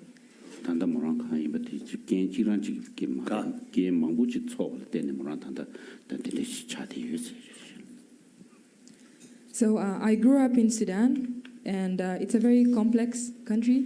It has been the biggest country in Africa. And we have African people who look like me with Afro hair, kinky. And we also have Arabs.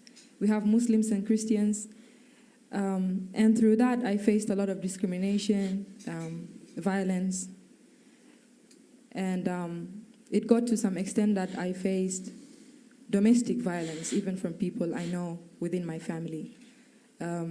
However, I was always asking myself, why? Because you said we should ask ourselves, why always? But every time I ask why, I'm considered to be a rebel. Because I want to know, why is this person oppressing me? Why is this person rejecting me? And this developed in me self-resilience. I always wanted to do what they told me not to do. And I grew up like that. So I went to university and I had to cover up everything, although I'm Christian, but I covered it up because of Islam, Sharia law. It went like that. Through university, I faced another type of conflict, which was me being a woman. So I wanted to lead my students. I went for election to become their student president, but they did not vote for me because I'm a woman. And I was also very young by then, I think at the age of 18. I did not give up. So the next year, I changed my strategies and I won. Yeah. And this also gave me hope.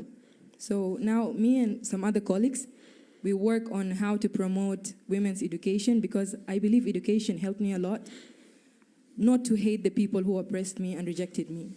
Then we moved to South Sudan, and it was even more complicated because my own people, the South Sudanese, now discriminate against me coming from Sudan because they were fighting with the Sudanese. And this has created self-conflict in me. So I relate to Sudanese people, and I also relate to South Sudanese people. In all that, my mother gave me so much force, and she's the reason behind my strength. I'm very passionate and compassionate because of the love I saw in her. And in one of your videos, I saw how, when you were so young, how you used to run when the 3 leaders came to your house and you were hiding behind your mom scene. So I want you to tell me what's the role of women into shaping you, becoming the person you are today, apart from your mother. And also you mentioned that one of your BBC interviews you said maybe the next Dalai Lama will be a woman. Mm-hmm. So I want you to tell me the impact of this on the Tibetan community and how this might cause conflict or change your history. Yeah, thank you. 가서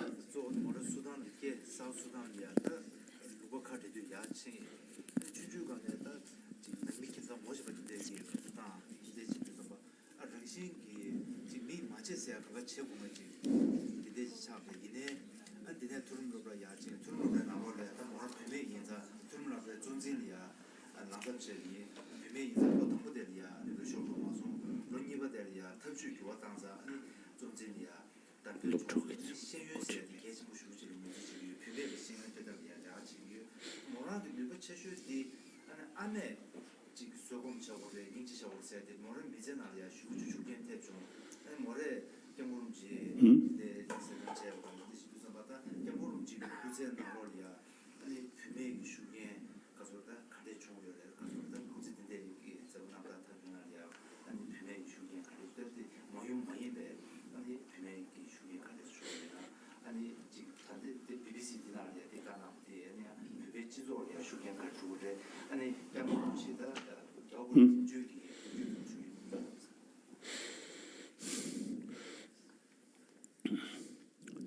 Yesterday, I already, I think, mentioned the we 7 billion human beings on this planet.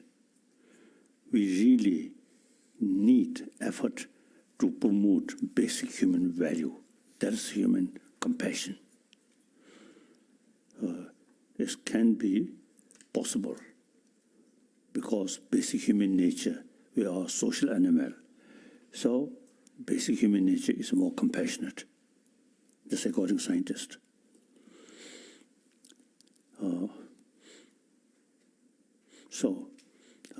I think next few days I'm going to meet the Richard Davidson, the specialist about the brain.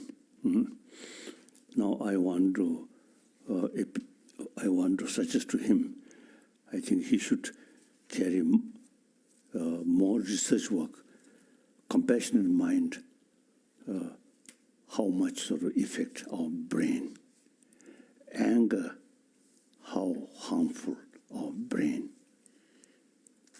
This is not a religious matter, but our health.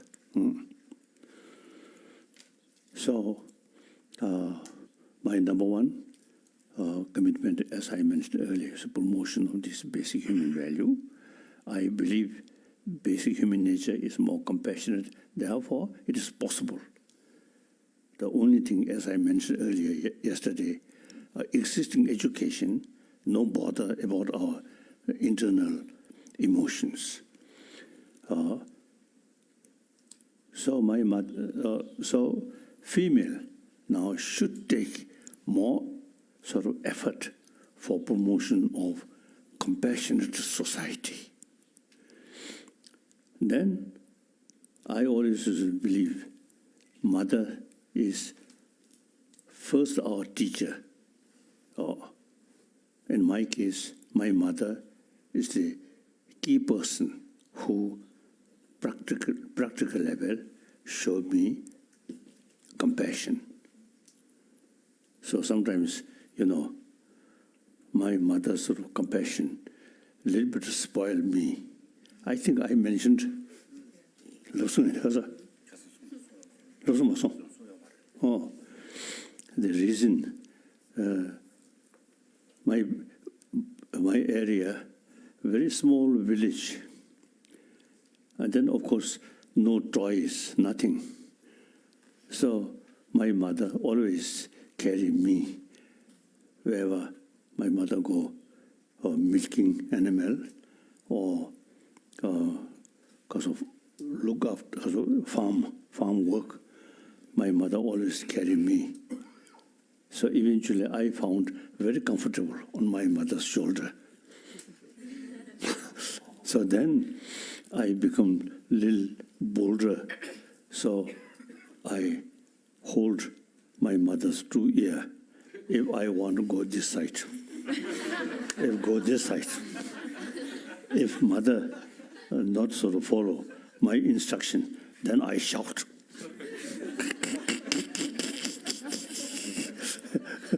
So my mother too kind, so that boy a little bit spoiled.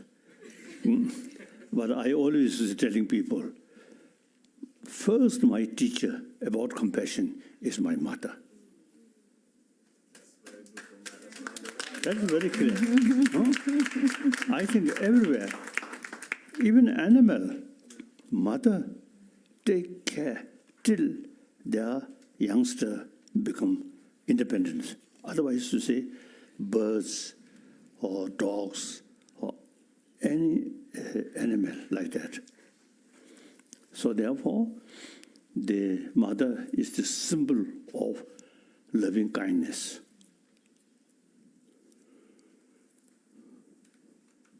So a female should not, involve only concern family level, but look society, try to promote this deeper human value. Okay. So,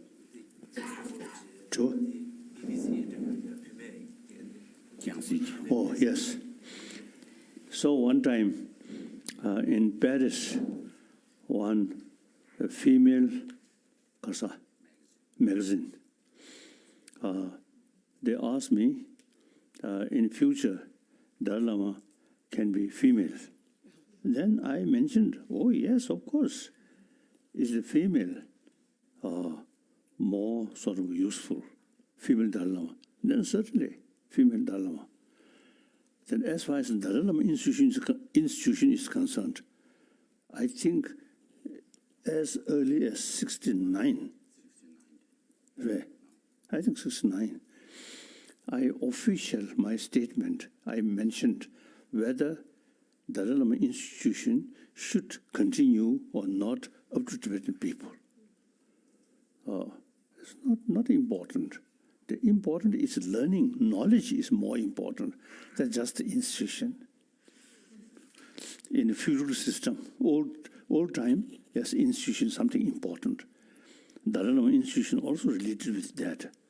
So now not much important. The important is study, student. Now, as I mentioned earlier, over 10,000 students study. So these people, now, firstly, no Buddhist institution.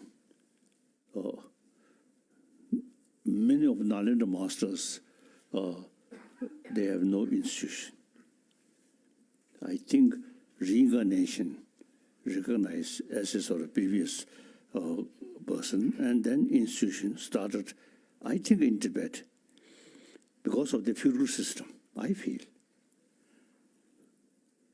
So future Dalai Lama institution should continue or not. concerned people, including Mongolian, and I think mainly Mongolian. The very word Dalai Lama, Dalai, Mongolian word. So if they sort of withdraw their support, and then I cannot sign signature, Dalai Lama, Dalai Lama, Dalai Lama.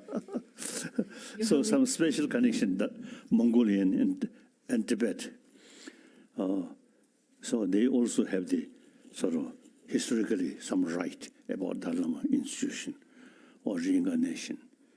So now regarding Dalai Lama reincarnation, I think next month, some highest Tibetan Lama or spiritual leaders, we're going to have some gathering or meeting.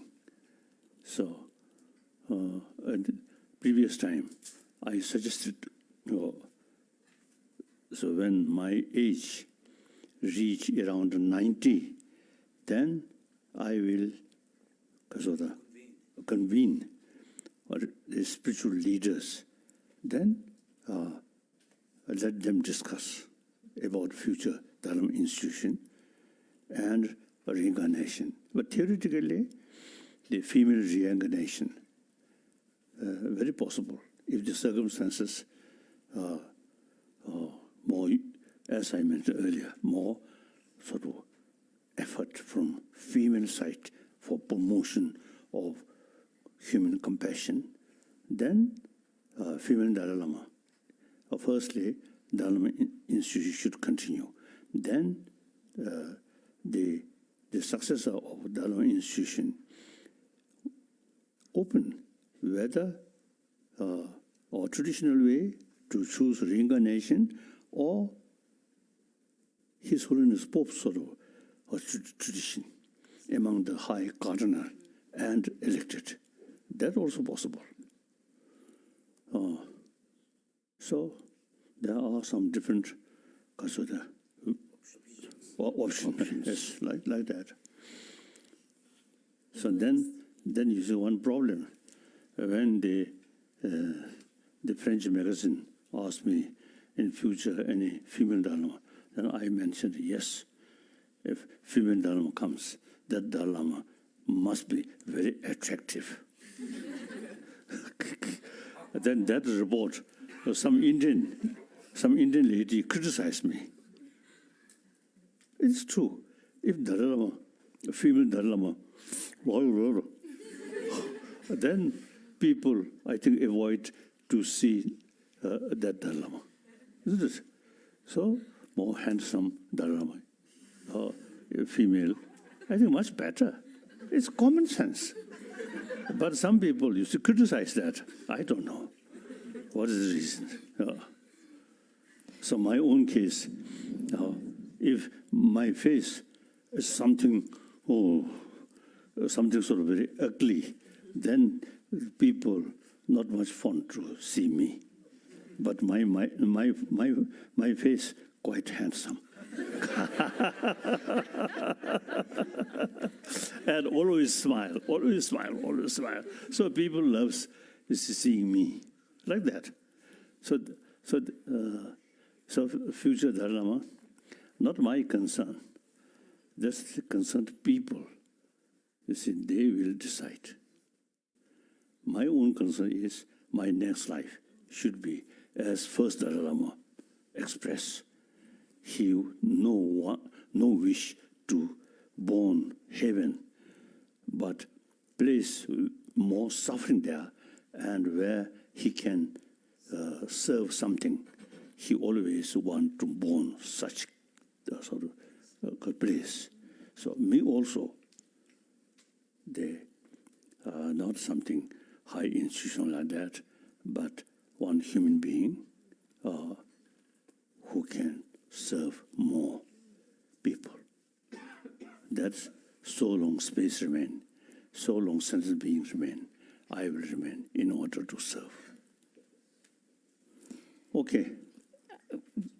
We have two final questions, so Yes. we'll take both of them together. And I know we're getting close to lunch, so. So, Your Holiness, when I was like my mother taught me how you should be a value-driven person, and while I was growing up, I also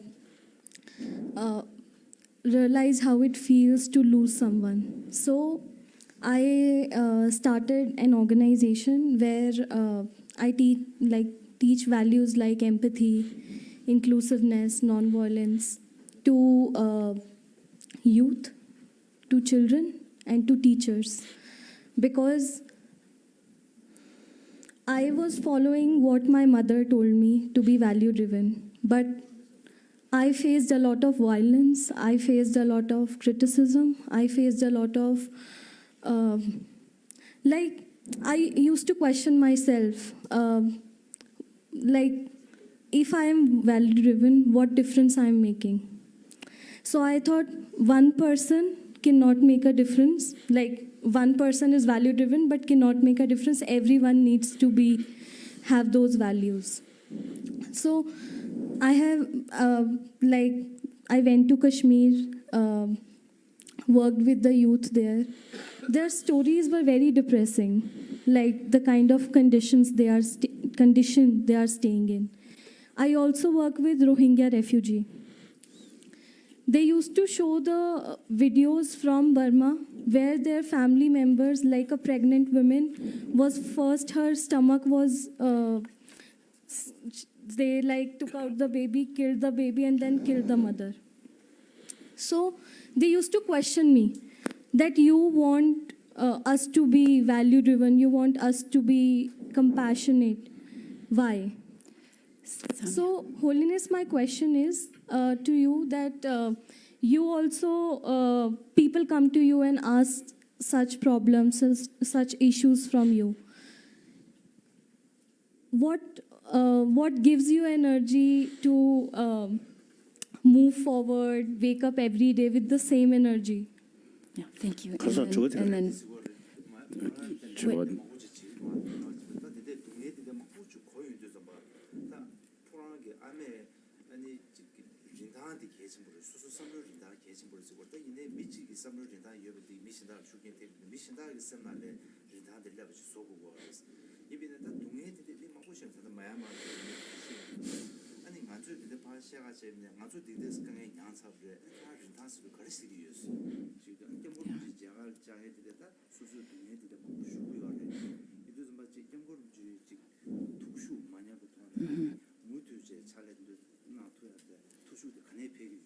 But Calden, let's take Barwan's as well.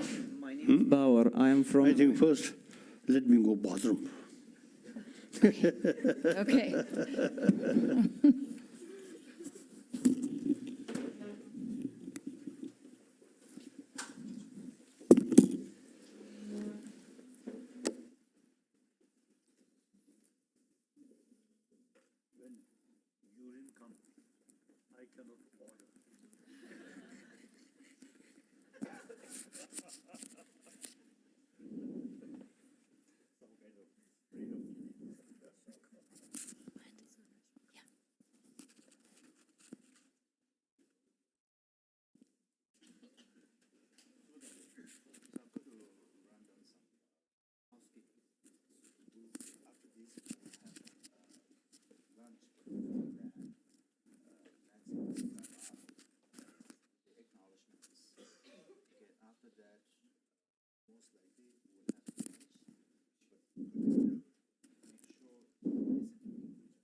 Monastery library yesterday, so we'll go there to observe the debate.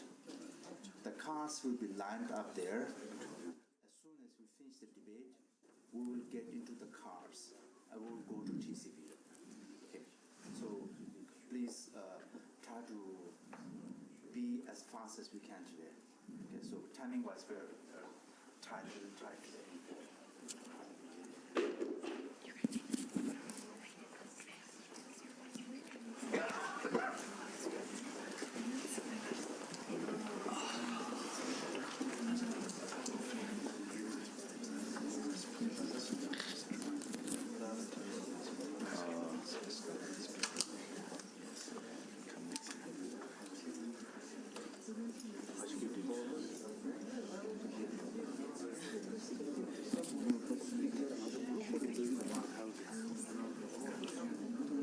We fixed the mic and now she's again touching and then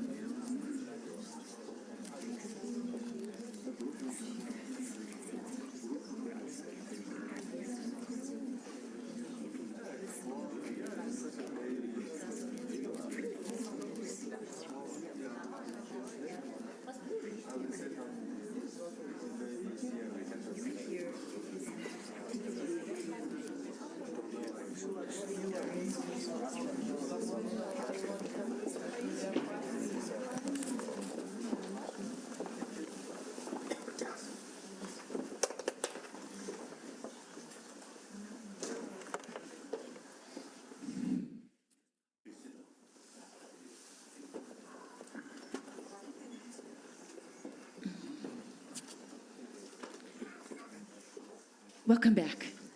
Welcome back. While you're getting settled, we'll ask Bawar to go ahead.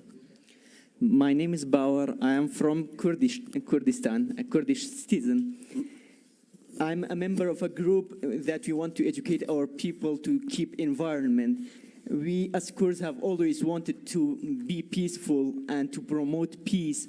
And I believe that no one as Your Holiness and the other Tibetans will understand our sufferings and our pains. Throughout many decades, we have been either an immigrant in other countries or we were being serving the immigrants of the other countries in our motherland. If you have one China, we have also 4 little Chinas against us. So my question by the name of the all youth here and by the name of the Generation Change Fellow of USIP is what's your suggestion, what's your advice so that we could be able to keep our hope so that we could be able to contribute to our peace-building activities? Of course, I admire the Kurdish people, Kurdish people, their determination to keep your own culture. No matter. I think you, Kurdish people, some in Syria, some in Iraq, some in Turkey, some in Iraq, India.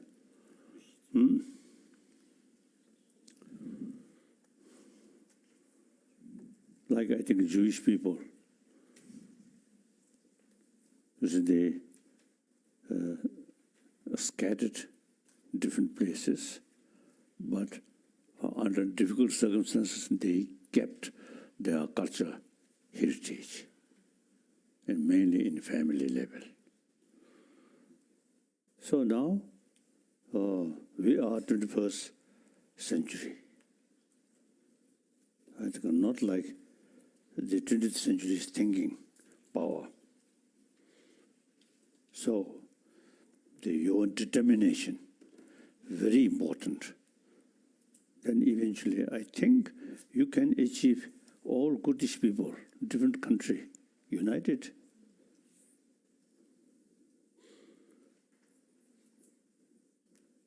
Sometimes I sort of express some of my Mongolian friend,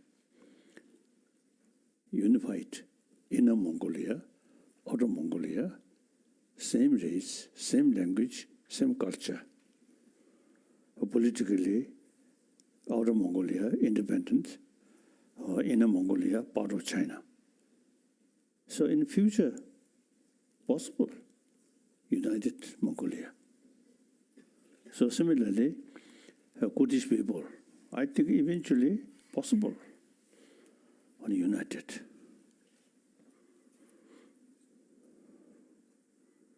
So different culture, including language, that through centuries is developed. You see, that will remain. So different identity with different culture remain. So this, now I also feel, some occasion I sort of express the United Nations, mainly world body, mainly government. Now eventually I think some like United Nations, mainly people sort of getting, and if possible headed by Nobel laureate. Nothing to do with government, but people from different continents and different countries, some kind of united world body. Sometimes I feel, but I don't know.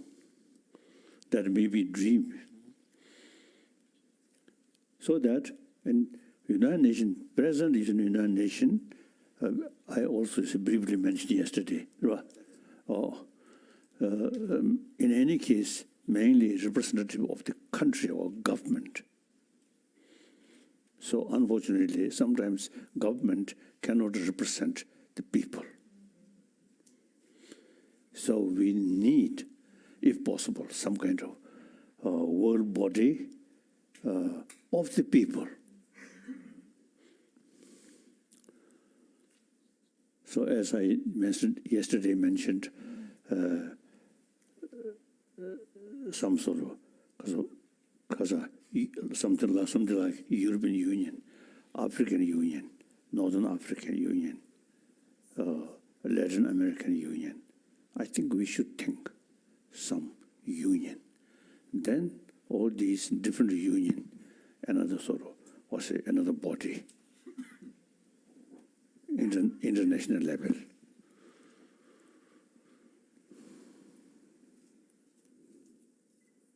So it is important to keep your own different culture, different language.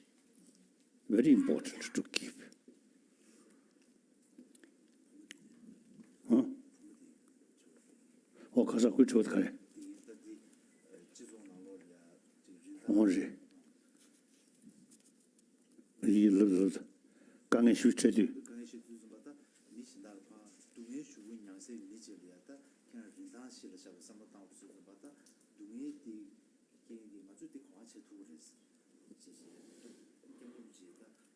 Yes, I think I already sort of mentioned the looks holistic, open, not just concentrate suffering, then demoralize, but open. Yes, it is sad, the period of suffering, but the suffering not permanent, always change.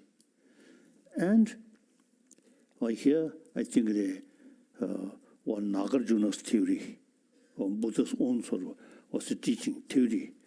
Everything depends on other factor. So that Sanskrit word, patit samubandh, everything interdependent, nothing absolute. So therefore, the today's sort of also the immense suffering due to different sort of causes or conditions. So we can change that. So suffering not permanent. It depends on causes and conditions. Causes and conditions we can change. So there's always hope.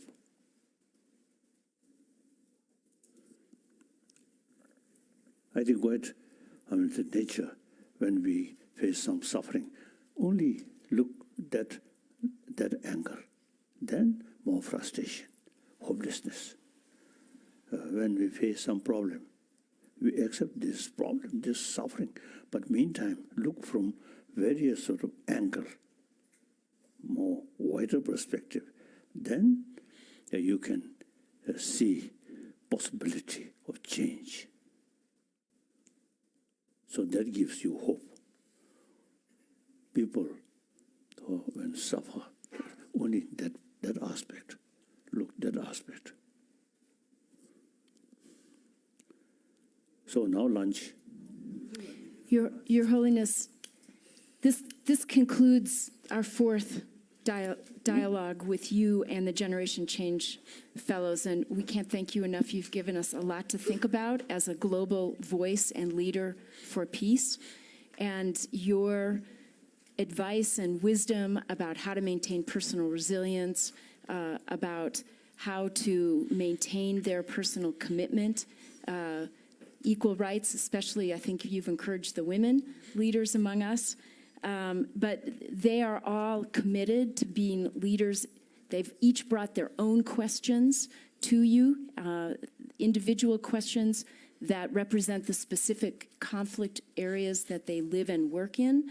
But there's definitely a commonality in terms of how to connect with the compassion of an open heart that brings that resilience and determination. We cannot thank you enough.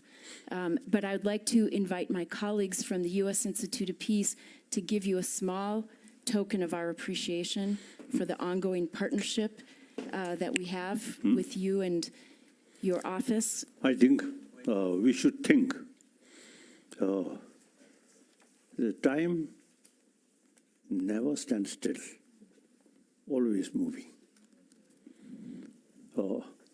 Past beyond our control. The future still in our control, in our hand. So in order to change the future, present, we must sort of, we should do to the best of our ability to try to use our brain. So then, as we already discussed, is a present condition, not very peaceful, not very happy one.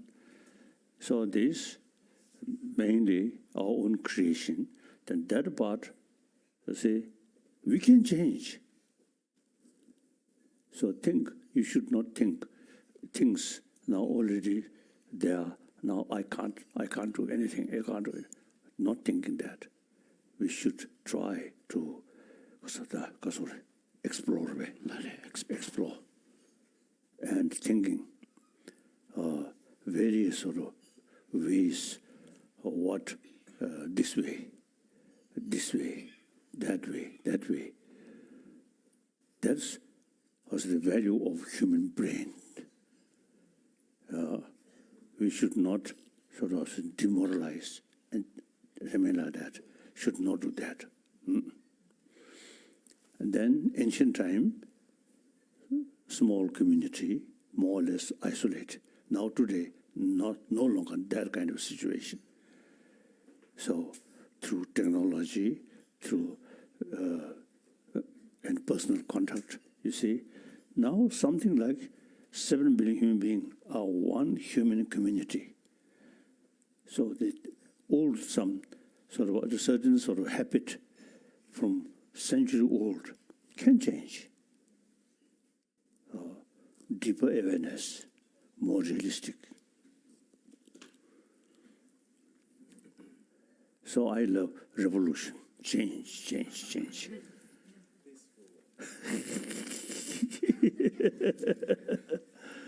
Yes. Oh, Kare. Okay.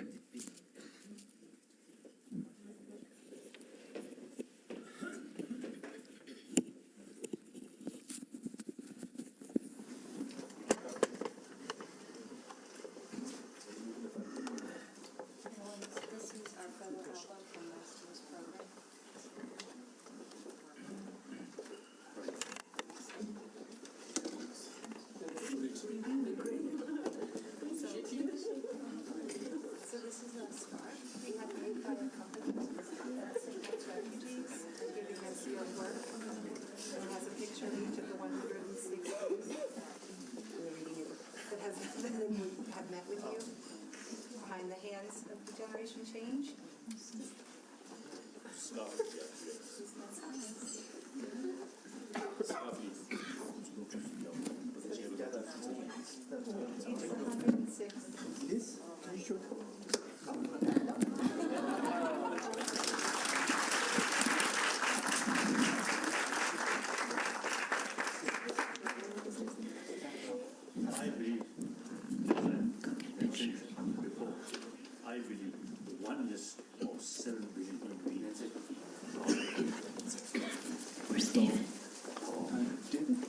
Actually, it's very important from time to time together and exchange some experiences. So, it's our common goal to change these things.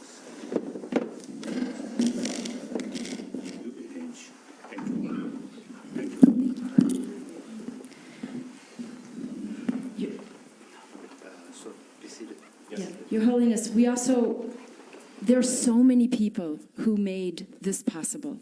And so I want to give our heartfelt thanks and gratitude to a number of people, including your audio-visual team, led by Don Eisenberg and Tenjin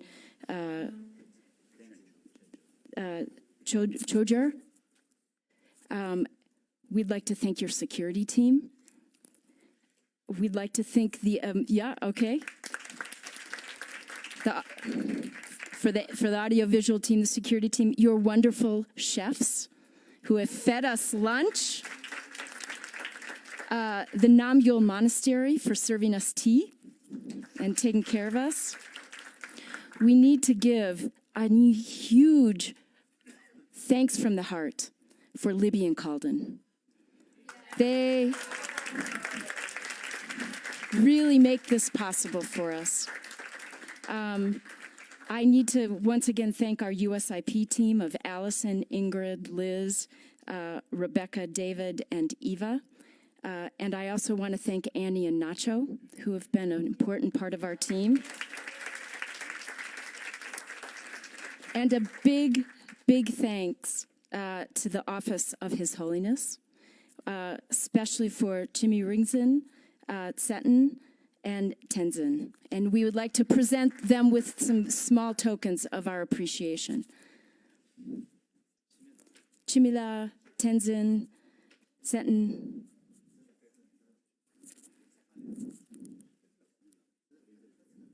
Yeah. We know how much effort you put into making this possible, and we're so very grateful for your support for 4 years now. Tenzin.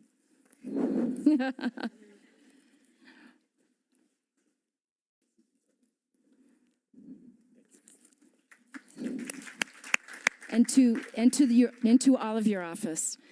So once again, the inspiration that you've provided, I think, has given a lot of food for thought. We will, I think, all be thinking about this, contemplating it, taking great heart and great determination.